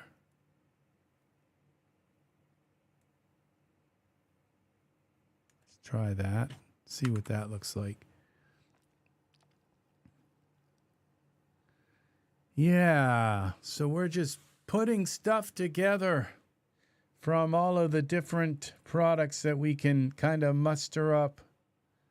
See what we have.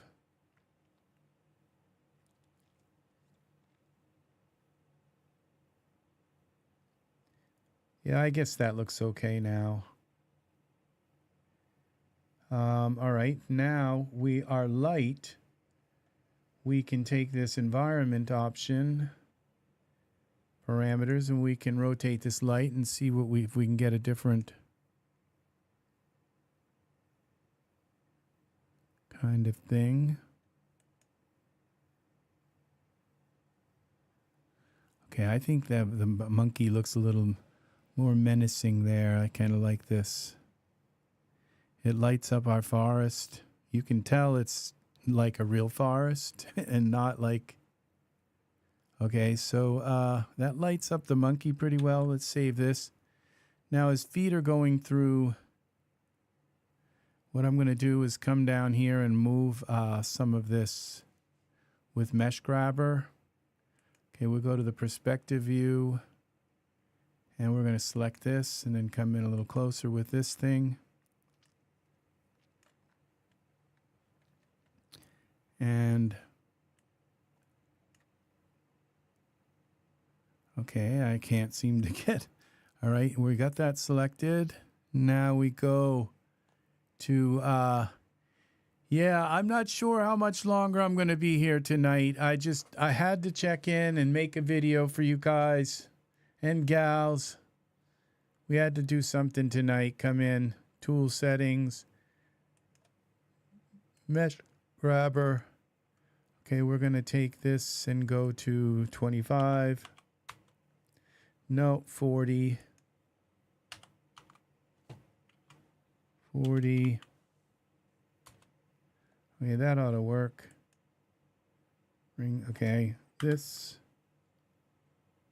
Bring that up a little.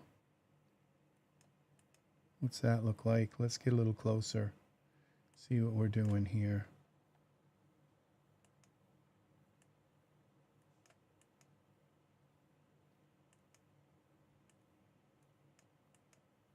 Okay. See, that worked.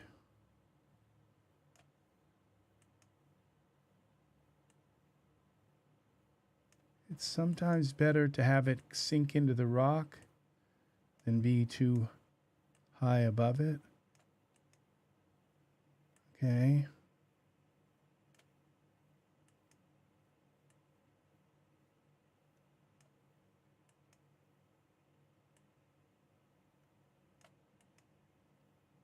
Okay, we'll leave that like that. This one up like that.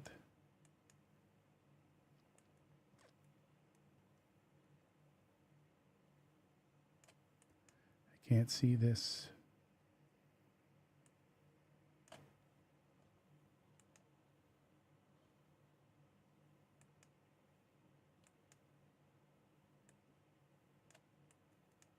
Okay, what did I just do?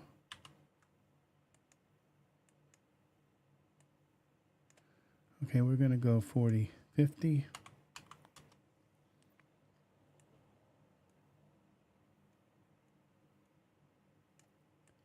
Okay, and pull this out up a little here.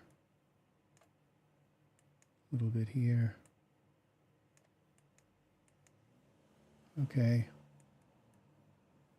I think that works.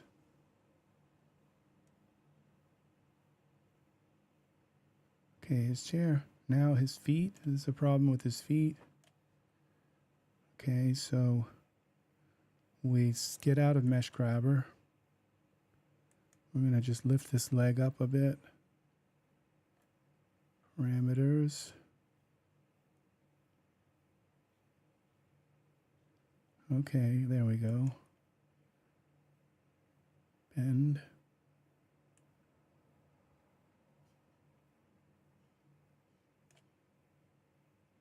Okay, this bend. Then this can go like this, bend. All right, that's the wrong part of the leg, this part. Bend. Okay, this isn't working. So we got to take and put him and the chair together. Okay, so we're going to take this guy. And where's the throne? Okay. Okay, we're gonna just take this and drop that in there.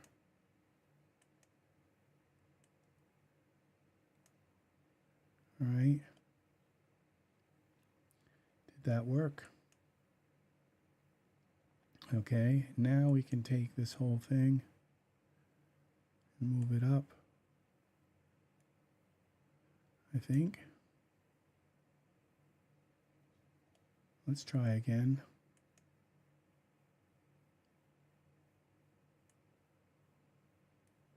Yep.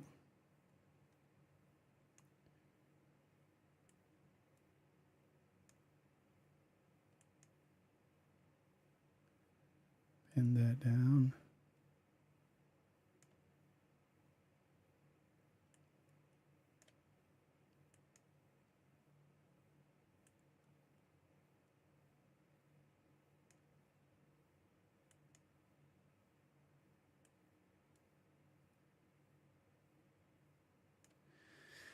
Twist it a little bit like this. Okay. I think that works.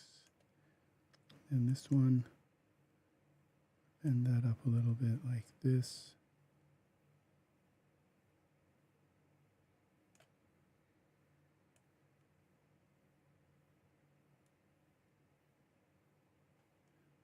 Okay, I think that works. This, we're going to pull it up.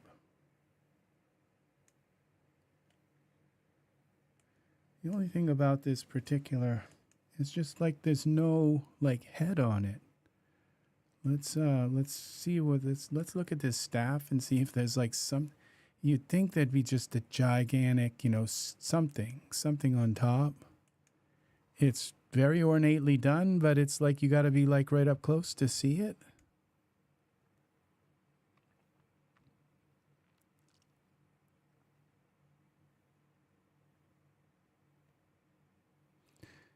Let's go to the staffs, props. So this is it.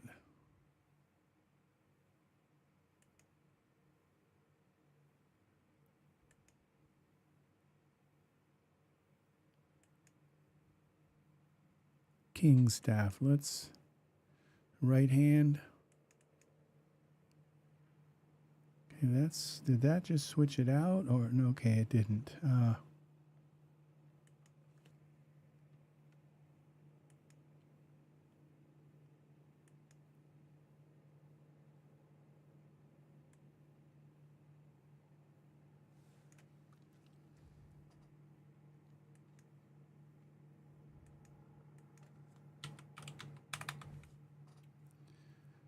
What do we got for staffs?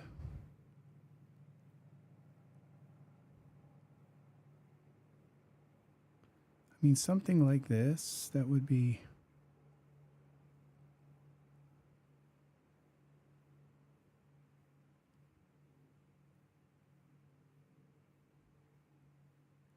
I kind of went nuts on the staffs. Yeah, I think I have enough staffs for every day of the year and every kind of magic ritual known to alchemy, you know.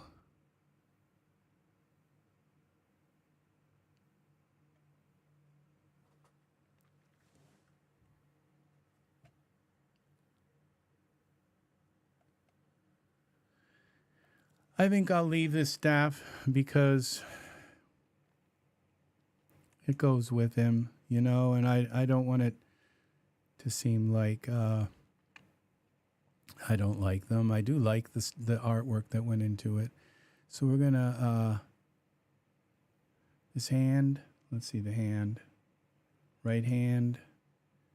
Let's what side to side? There we go. I want this to be kind of like that, so that the top doesn't really interfere with the chair camera. Yeah, that works. And we'll save this. And we got to have a VDB in here, something to give it a little bit of atmosphere. Okay, we'll go with VDB. All right. Like right before I, you know, sometimes do my lights, or right in that area of the lights when you do your lights is a VDB. You always put a VDB in your scene so that your scene doesn't have a ton of your scene isn't too clear looking. You don't want it to be just like so sharp. You want it to have atmosphere, and I always put generally always put a VDB in my scene, and it's usually this fog spindles one or something that with little puffs and areas of fog, you know.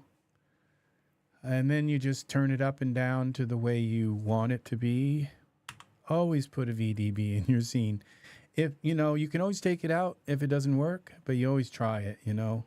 And I'm thinking green would be good. A green one here. We're in the forest and all. It'd be kind of, but it's, you know, usually a lot of times the VDB will be like yellow or orange. Usually you don't go with this like white kind of thing. You usually go with like a yellow or orange. Okay, and we make it.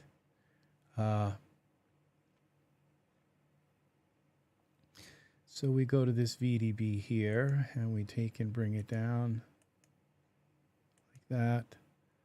Parameters. And okay, that's scale. We want to go to surfaces. Density, let's go to 1.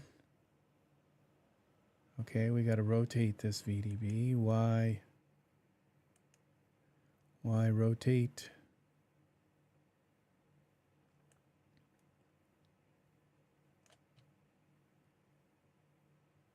Okay, that looks kind of good, but now let's try the green thing first, which was the first thing that came to mind. So we go scattering multiplier, and we pick a nice little green here.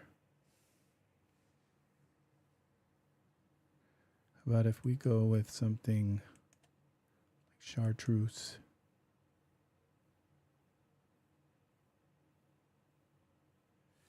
And what if we make this like really large?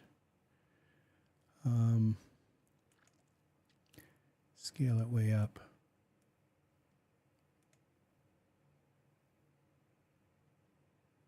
And then rotate it again.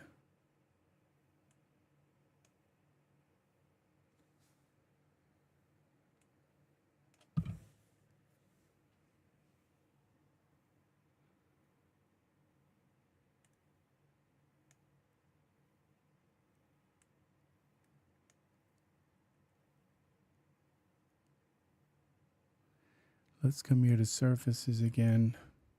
Let's bring it down to 0.1.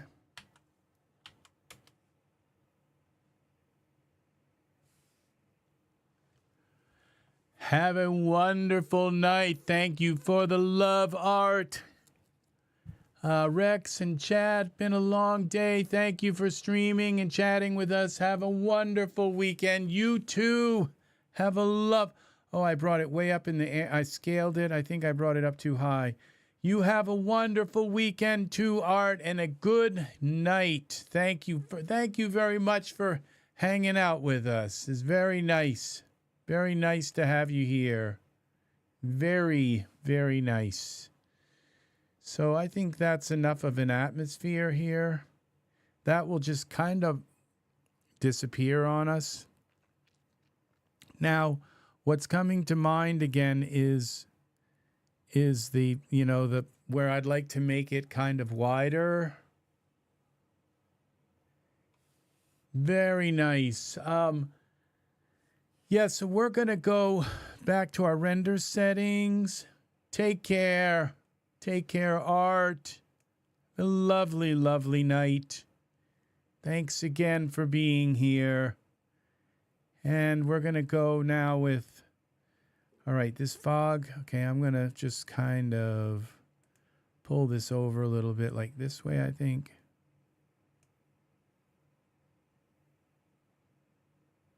And we're going to go with our render settings. And I'm going to go back to my 16:9.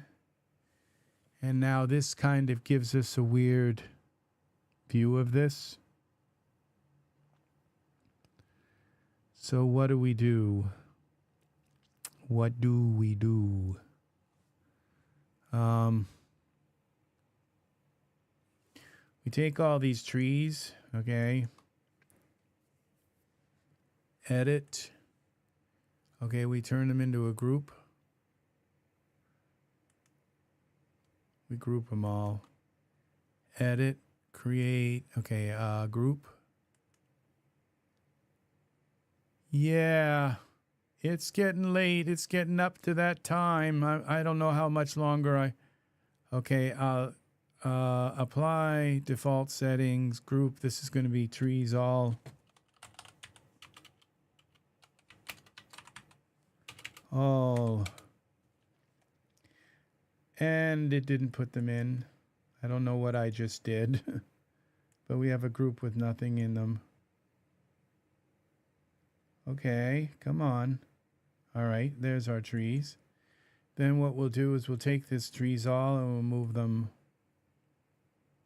over here like this. Okay, we got to go out of Iray. I'm not going to move those trees in Iray here. That's not going to happen. Come on, texture shaded. Let's take all these trees here.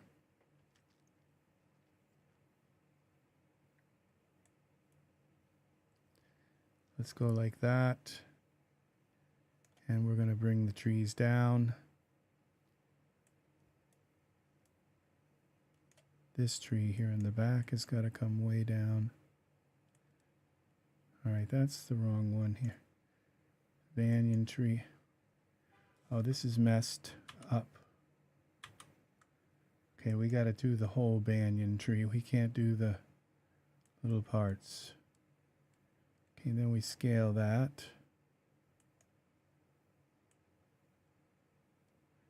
And we move that over a little more. And then we take, that's another banyan tree there. We got to grab the whole thing, bring that down, and scale that a little more. All right, then what we're going to do is take this whole group of trees all and edit, duplicate node hierarchies. And we should have a trees all too. There it is. And we move that like this.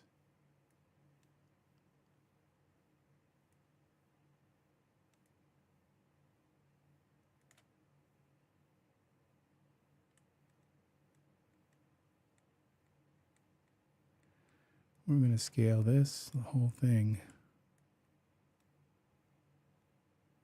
Move it over some more. Down some more.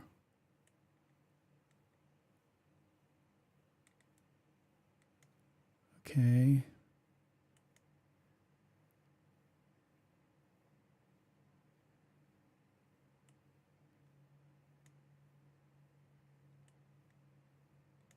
Scale that. And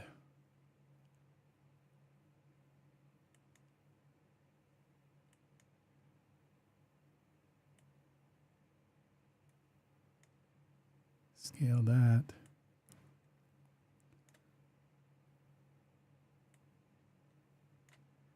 This tree. Okay, let's see. Ground.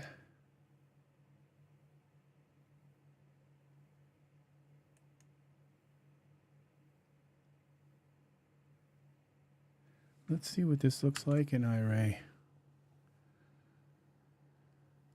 See, the monkey is not any smaller. He's the same size. I just made it wider to kind of give a little bit more detail to the scene.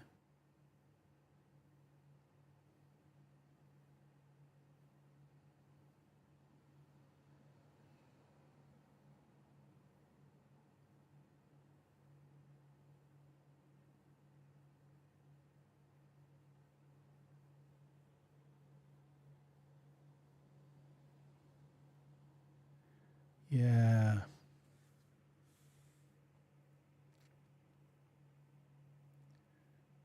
I think that works. So, okay, the fog is still too strong. So let's go with surfaces. 01.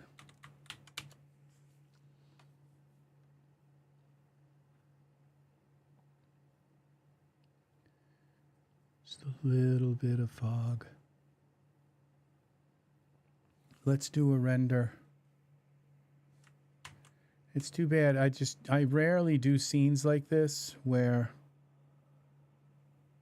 okay, I might want to take and zoom in a little more on this. So we're going to go just kind of unlock our camera now. Edit, object, lock, unlock. And now we're going to bring the camera in. I'm going to take this group of stuff, parameters, Z translate. What was that? Z translate. Bring this here, scale it.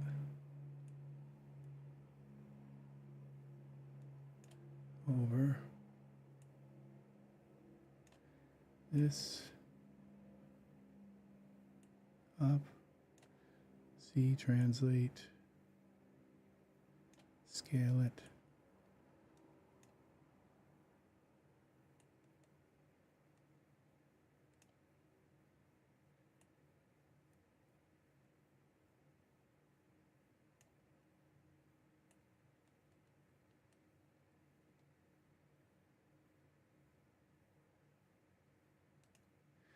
Okay, and we bring this, okay, this has got to go in a little more.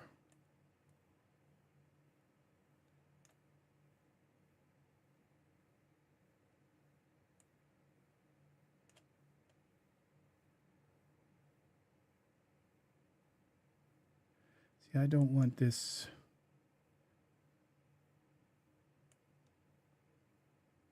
monkey to be so far away that you can't see any detail in him. You know, I mean, they've worked so hard to put detail in him, and we got all this detail into him, and he's like so far away you can barely tell that he's even a monkey, you know.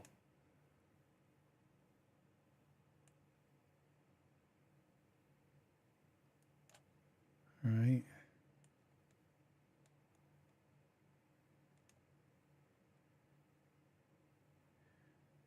Let's see what that does to our scene.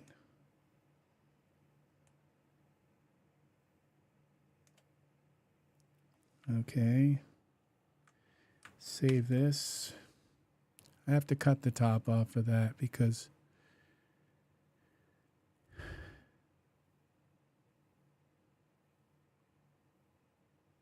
it's just too much. Now let's see what we can do with a render. An actual render, people. Okay, so... And anybody who left likes on my videos, thank you very much for the likes, people. Thank you, thank you. All right, now we're gonna go here to render, progressive render, maximum samples, maximum time, turn off the render quality, so we'll just keep rendering it, save it again. And let's see what we have.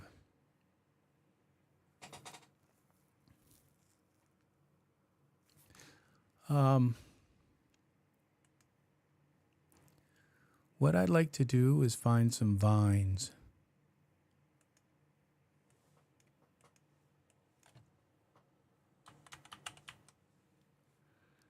Vines. And I know I have vines some here. Oh, look at these.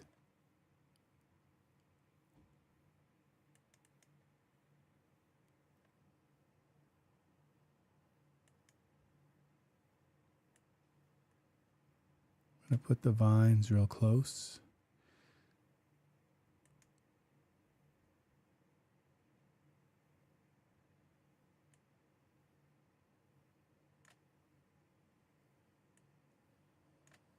Over here like this. And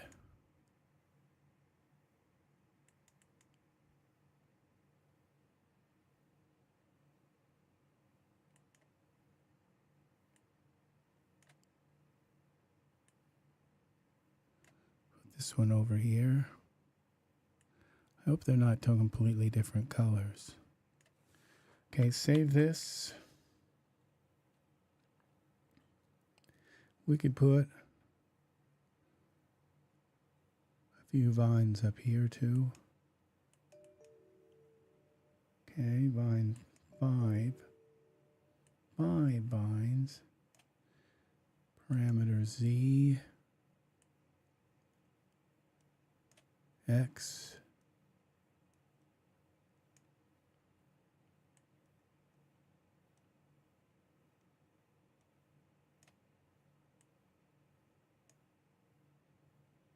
Okay, Z.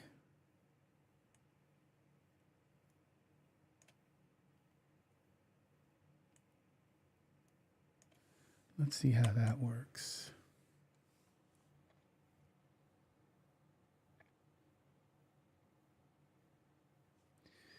Okay, our first render test. What is our render resolution? Well, that's not going to go. Let's go with the 2000, 2K. Let's see what this looks like. Our first render.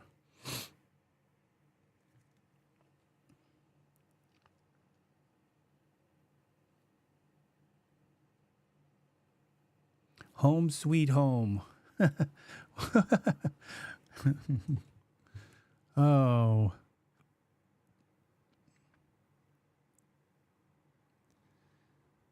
Yeah.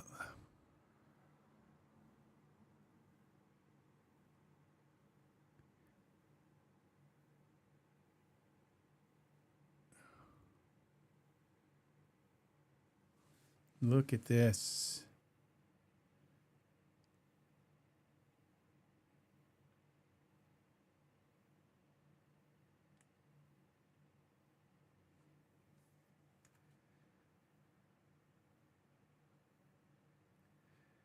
I think that works.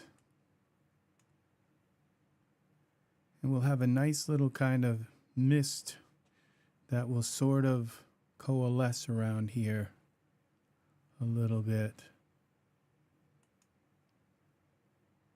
There we go. That's our forest with our vines.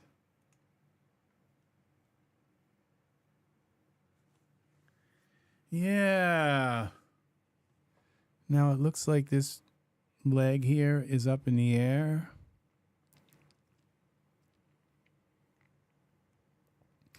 So I'm going to do something kind of weird, and I'm going to use mesh grabber on that leg. Yeah. Okay, so we're going to go here down to this chair here. We're going to lock the camera again. I like where it is. Object, lock. Okay, then we're going to go back to our perspective view. We're going to go here with this chair. Some things here is not right.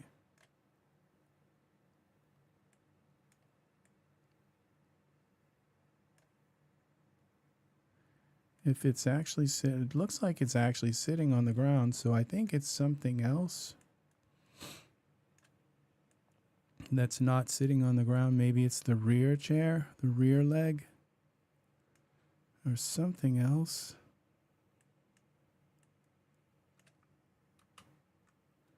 Okay, I moved him by accident.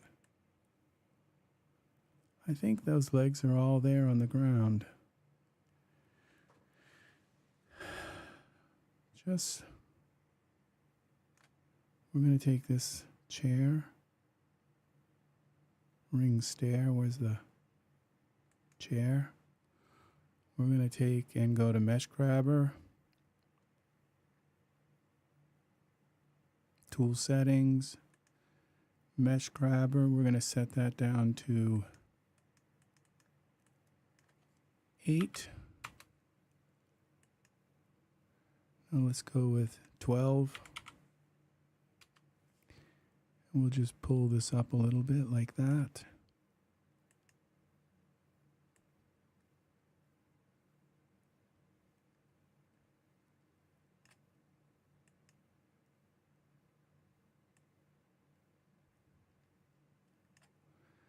Like that.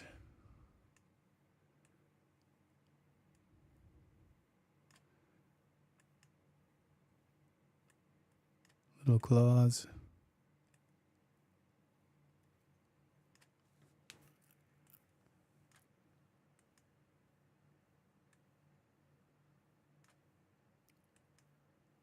I think that works. From the camera view, save that. It's probably going to look worse now. It looked like the leg was floating in the air, but okay, so I'm just going to let this render, okay? So we'll go back into the render one more time here. And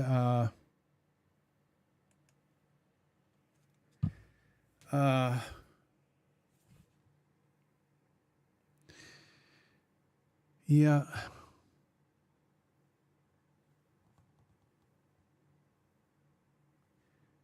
So the Monkey King. Here we go. So we're going to let this render and render until it's probably I'm going to let it render until at least 3,000 or 4,000 iterations so that my VDB kind of solidifies and creates some kind of just anything that sort of takes some of the crispness off, gives it a little bit of atmosphere, okay? So, and it may not look right. I might just end up taking it out, but I don't think I will end up doing that, okay? This is as far down as it goes, as far over. This is as far up as it goes and as far over as it goes. So, yes. So, all right. I don't remember him having a hat or anything. He's got something on his head.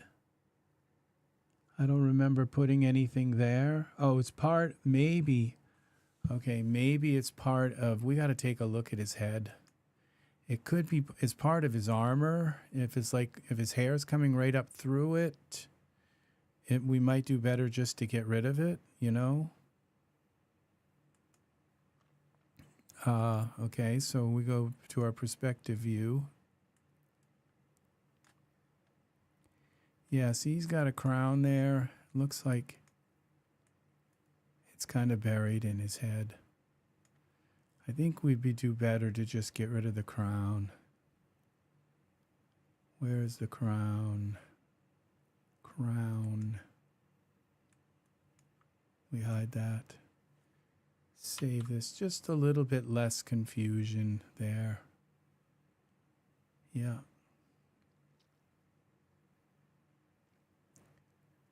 And a few whiskers would have been nice. Like kitty whiskers, but maybe they don't have whiskers like that. Okay, we go back to the camera. It's like he says, "I beg your pardon. We don't have whiskers." Okay. Okay, failed to save file. That's because my iCloud is trying to upload it. So we're going to save it again. Just wait a second, and once it's done uploading to the cloud, I always wonder if there's like somebody there like watching all of my projects and saying, "Oh, he just changed this and he changed that." Watching me do my work. Now there's, also the possibility of doing some kind of camera effect, like depth of field, and blurring the vines in the front a little bit. I wonder what that would do. Let's look at his hair first. And yeah, I think he looks better without that kind of, yeah, he looks better with his hair the way it is now. And just a little bit less confusion there. Like, what is that? Okay, and I think some depth of field might look nice with these vines slightly blurred. Okay. Yes. Let's try it. So we got to select our camera again and we have to so our camera, unlock it, edit, object, unlock. Okay, depth of field. We're going to save this again. We turn the depth of field on. And then we got to look at this through the perspective view. Okay, sideways here. Front view, that's the wrong one. Perspective view. Zoom out a little bit. Where's our camera? Okay, there's our depth of field thing. Thingamabob. It's almost right where it's supposed to be. But I'd say it's got to go back. Okay, this would be focal distance. Focal length, is it? What the heck, Z? All right. I may not have my camera selected. I don't think I do. There we go. That's it. And we move in here. And this would be the focal distance. We want it right where his eyes are. And then focal length. Okay, this. We don't want to mess with the focal length. We just want to do the f-stop. Okay, like this, maybe. Okay, we go back to our camera view. Iray, let's see what this looks like. It's going to make him pop out of the scene more and make the scene like less distracting, kind of.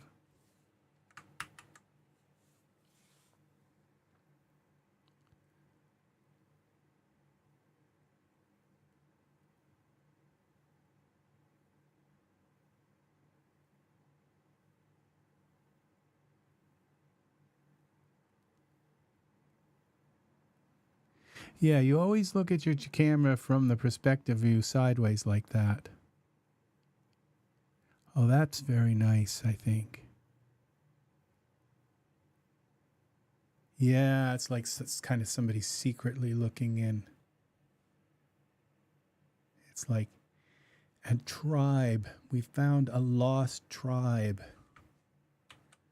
So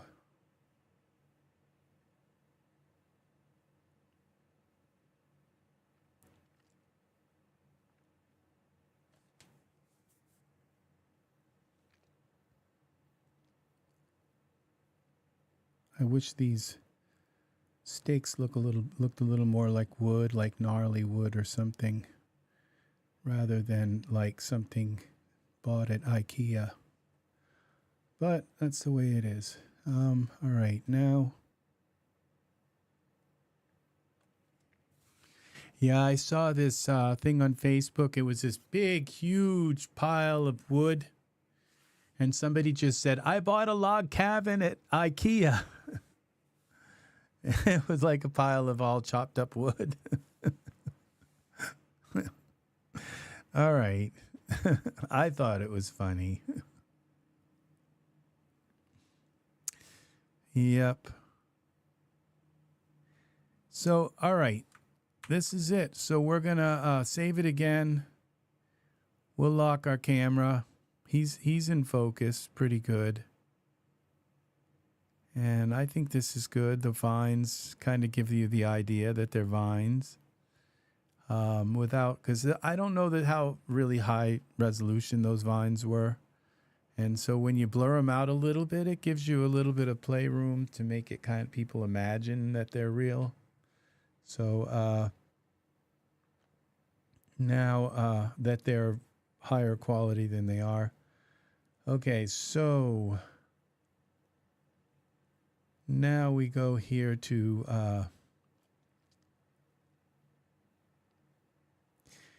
our render. Let's do a final render. Okay, I think this is going to do it for me, people.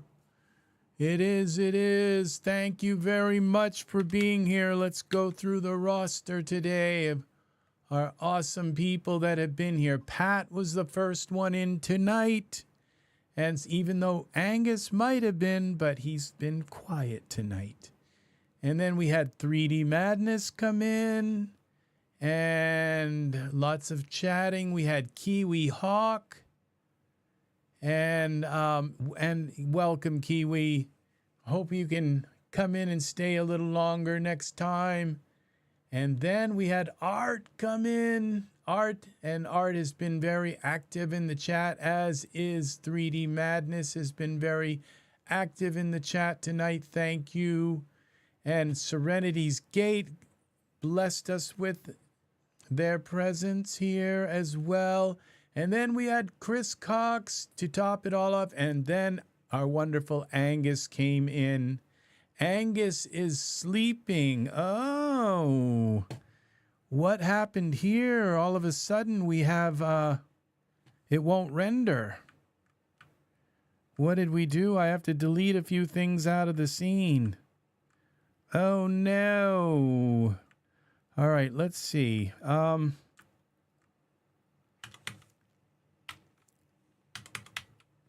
Let's come here. When you get a black screen like that, it means that you got too much junk in your scene. So we gotta go here to this and see if I can turn off a few of these things. Okay, that can go. That can go, I guess.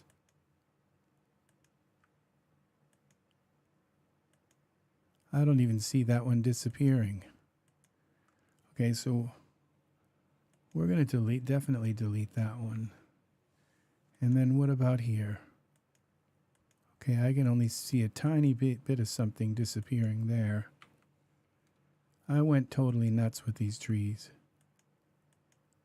Okay, we got a tiny piece there too. That can go. And then these trees, what do we got here? Okay, that's my banyan. That can't go. All right, let's see about this one. think I want to leave that one. Z, what did I just do? Okay. What did I do? Okay. This one. I think that one can go.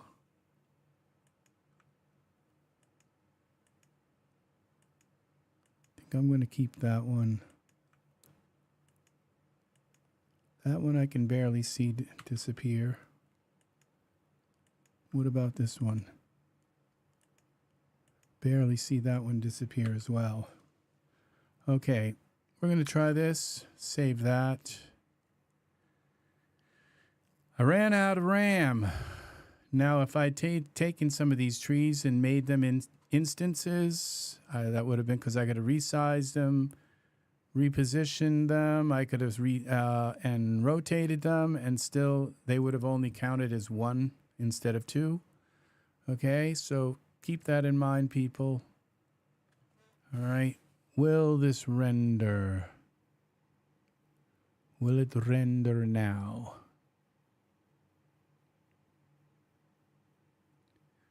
What did I do wrong here?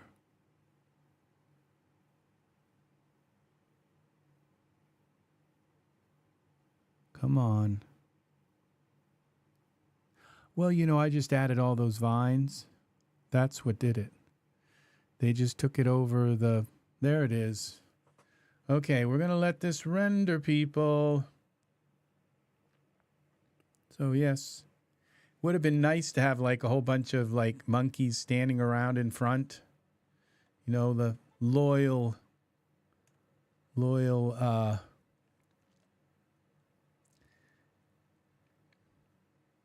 followers, I guess. That looks pretty good. That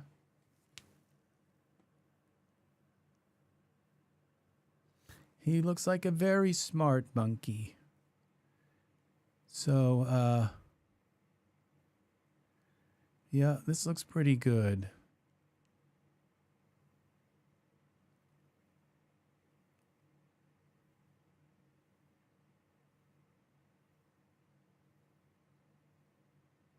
This, you know, this fire, it's wonderful in the dark, but during the daytime, it's okay.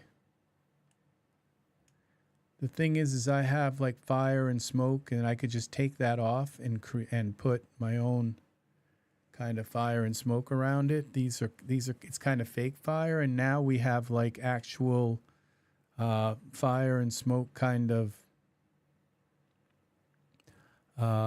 VDB things. So keep that in mind. This is a nice set, but you know, even just like the post just doesn't look up to date anymore. Whoever made these, we got to have some new torches, and for, you know, the whole Genesis 9 generation, you know, because these torches, they should be a little bit gnarlier. The wood should look a little bit gnarlier, like a club kind of. And then this should all be VDB with VDB smoke and VDB flame and all, and just do your magic work, the stuff you guys also all do that's so awesome. We got a little bit of light shining through, but it's okay. This is beautiful here. This works. It really does.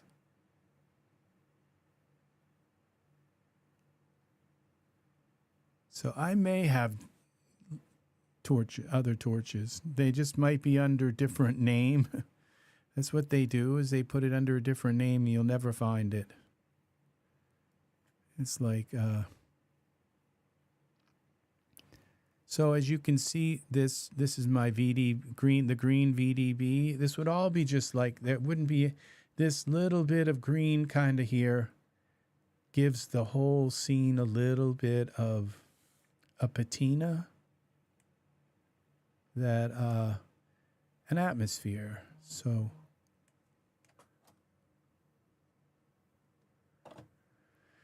all right, so thank you for watching, people. Have a lovely night, Angus and Chris, Serenity's Gate, thank you for being here. I think the light coming down on him is just perfect. Gives him just the perfect kind of thing. Look at those hands. So, you know, I would say this this monkey here, he's worth buying.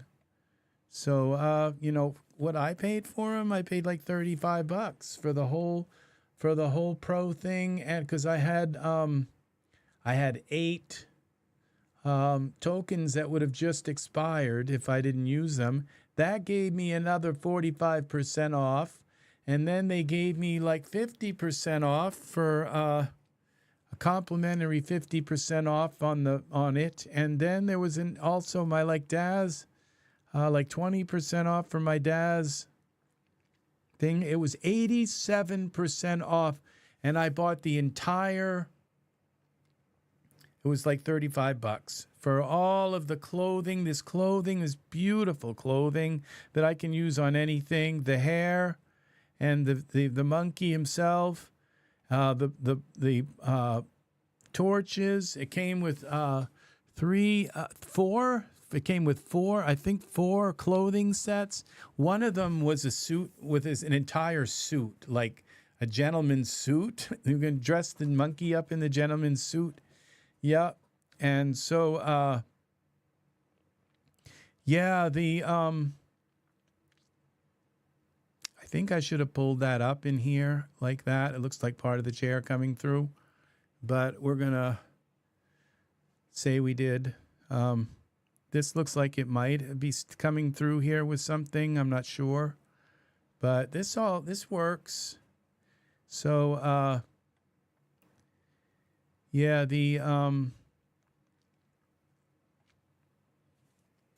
and there was the hair that came with it, poses, the chimpanzee shape. So you not only get the tall, lanky monkey, but you get the short, chubby chimpanzee, which this is what that is a chimpanzee. And then there were a lot of other stuff that came with it. So it was really worth it. I have to stop this and see what's wrong with his leg. And this part should be pulled up in here, I think. But let's see.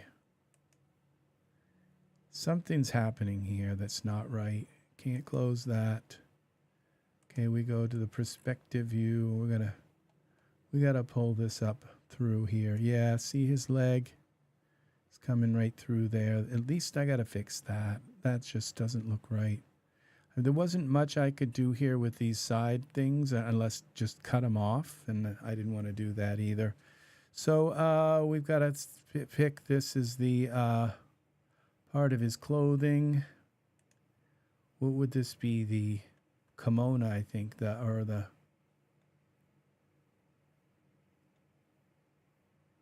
what is it? Kimono. All right. Where are we looking for? We don't stop until it's done. Mesh grabber. That's a problem. I shouldn't be rendering in mesh grabber. Okay, I don't know if that's right. Z would be the vest, maybe.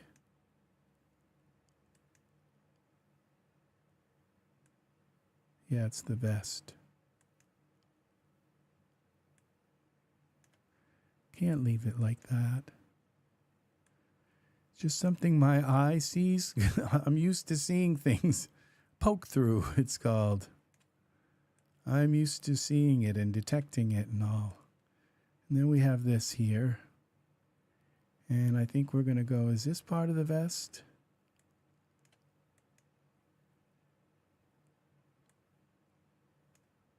I can't see. I can't see. It is. Look what we've got here. And up. Z, up. Okay, I think I'm going to use a smaller one there. Okay. Pull this out like that. Like this. And let's see if I can do this. Get it.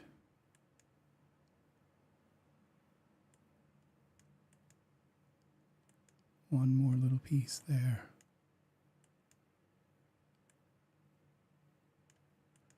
Okay, see what we do. This is how we make things right.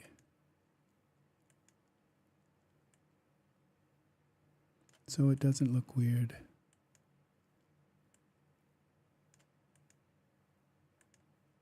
Okay, there's something kind of weird in here, but I don't know what to do about that. See, there's something just completely messed up there. It's behind his leg.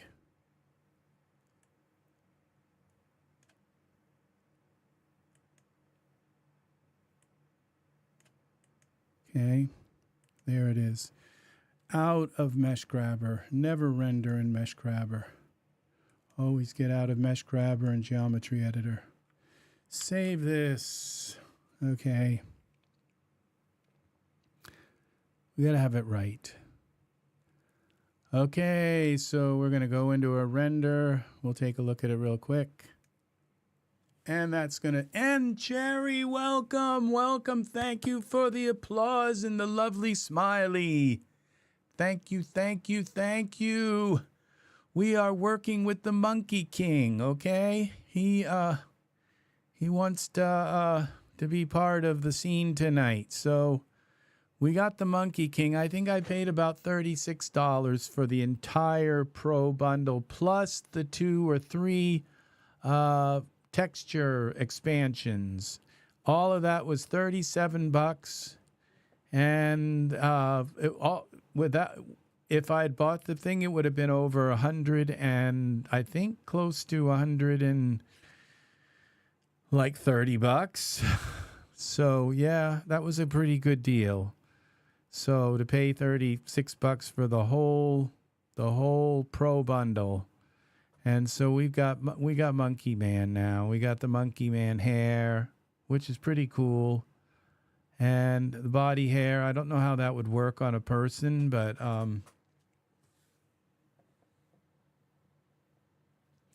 yeah, well, I was about ready to say, hey, it's all done, and then I noticed poke through on the leg, and I noticed the poke through on under the chair.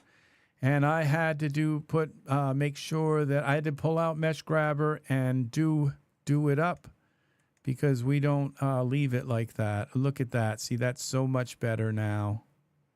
It's done, you know. It's done right. So his, yeah, there's our Monkey Man.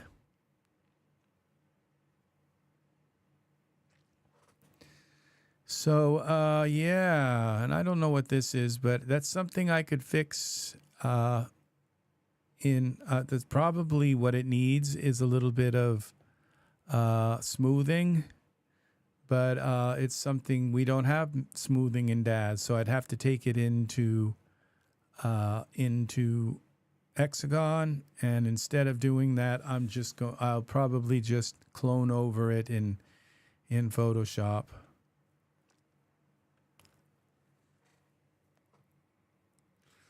Yeah, so we put some depth of field here. We got some vines hanging in the front. We found some vines and all here. So our depth of field, these vines are hanging. We have a VDB, which is giving us these little speckles, but those will reticulate, which is the word I like to use for it. They will all kind of fade away. We're only up to how many iterations? 700, so I don't know, it may not reticulate that much more, but I'm going to bring it up to about 4,000. So you'll barely notice those little specks. That's what I want, though, is to have a little bit of kind of jungle atmosphere. And so it doesn't look so kind of pristine. So it looks a little bit kind of hazy. And I think they will reticulate enough by the time they get up to 2,000 iterations. So yeah, that's our guy, Monkey Man. So all right, Take care. And Cherry, thanks for stopping in.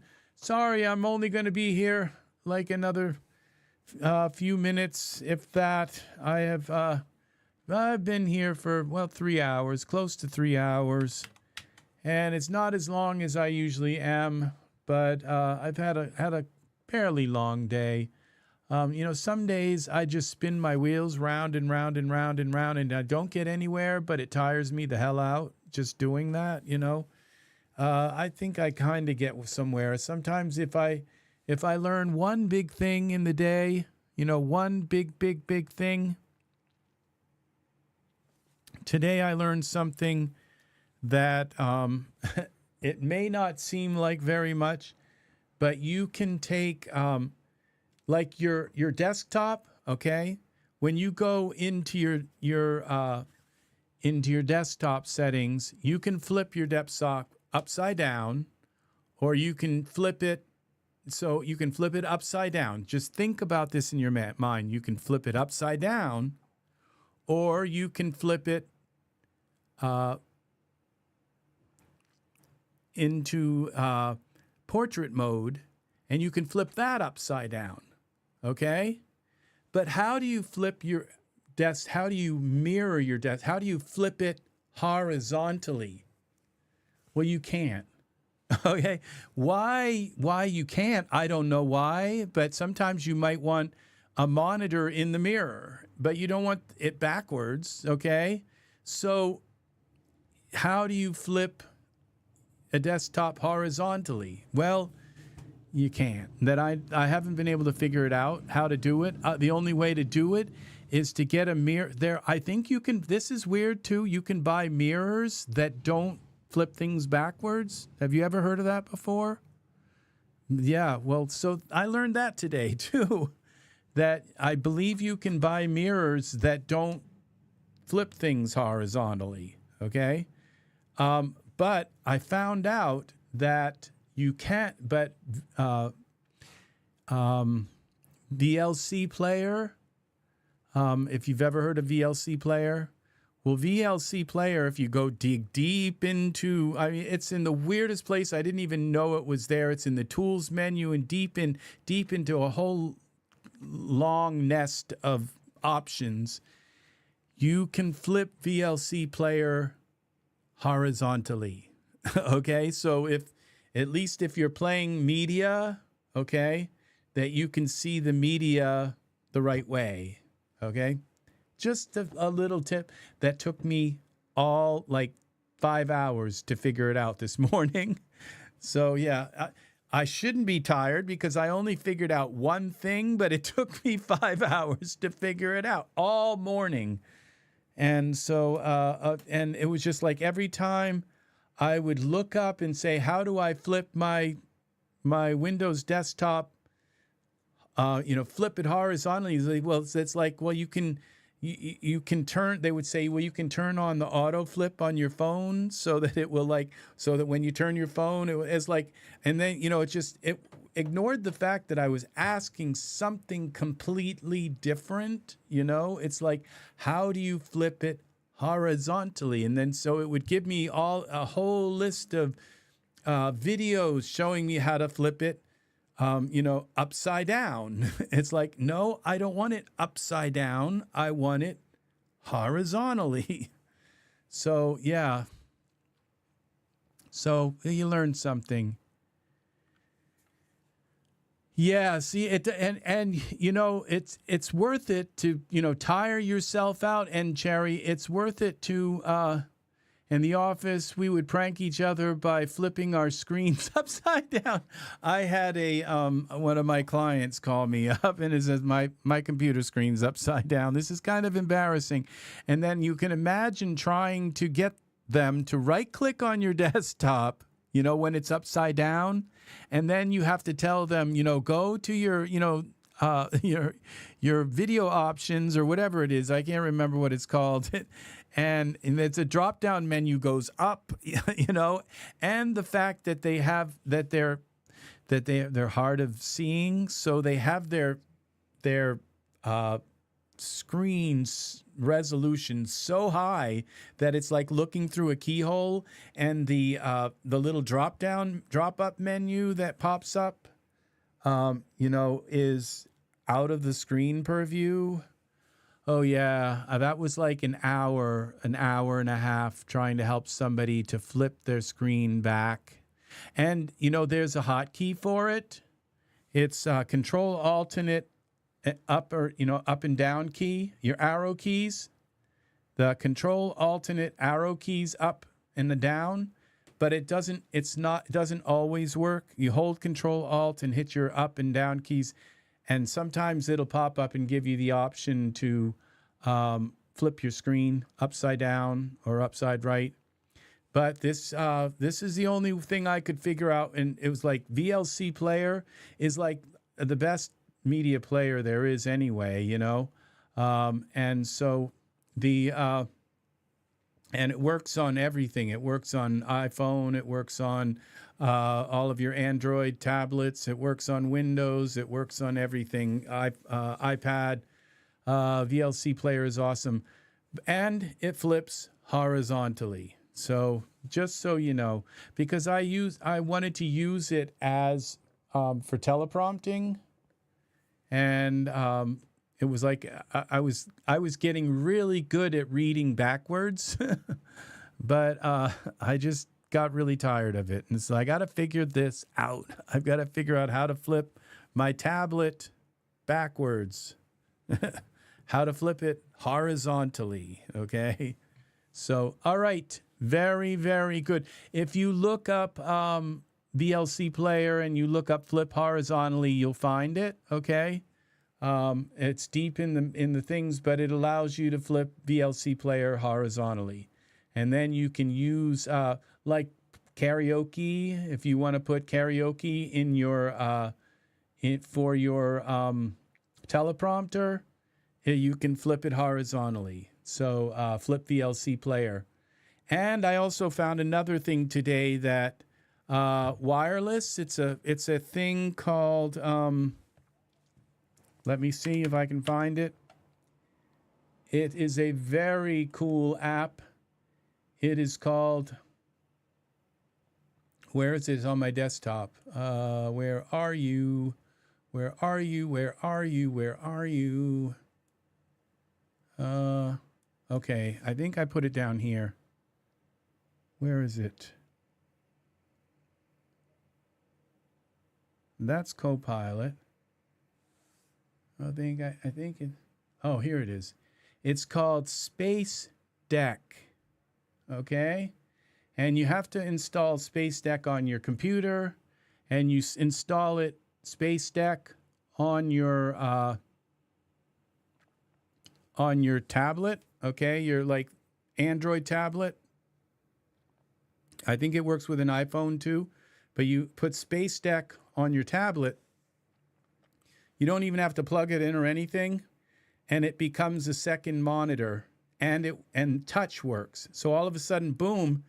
As soon as you install Space Deck, SPACEDECK, as soon as you install the client on your main computer, and the other one on your tablet, you can go right into they connect instantly wirelessly, and you can, and it's pretty quick. At least mine is. I think I have 5K wireless anyway, but your tablet becomes another monitor right in so you right click on your desktop, and there's your tablet right there, and touch works. So you have a touch screen with your computer. So, yeah, I don't know how long Space Deck has been around. I don't think it's been around that long. I think it's just come into the market, but it's like a completely, what would you call it, mature product. It's completely, so we're up to 4,000. Now we get to see how our fog looks like here. Yeah, see, you can barely see it now. That's perfect. That was what I wanted. Just a little green patina on things. Just a little bit of greenness. So, all right, there's a couple of tips for you that took me like a long time to learn. So, yeah, so now I can use VLC. I can just drag VLC onto my tablet, set it into my teleprompter, drag over and click on the karaoke song or whatever, and I can read it now because VLC is just automatically flipped on my other computer. So and then I can use OBS Studio with VLC Player, all kinds of stuff. There's a new part of an OBS Studio that allows you to draw the audio from an app, from an open window. Yeah, so all is good, people. Take care. Have a wonderful, wonderful rest of your evening. And I will talk with you again soon. I will be back. This is RexRed saying so long.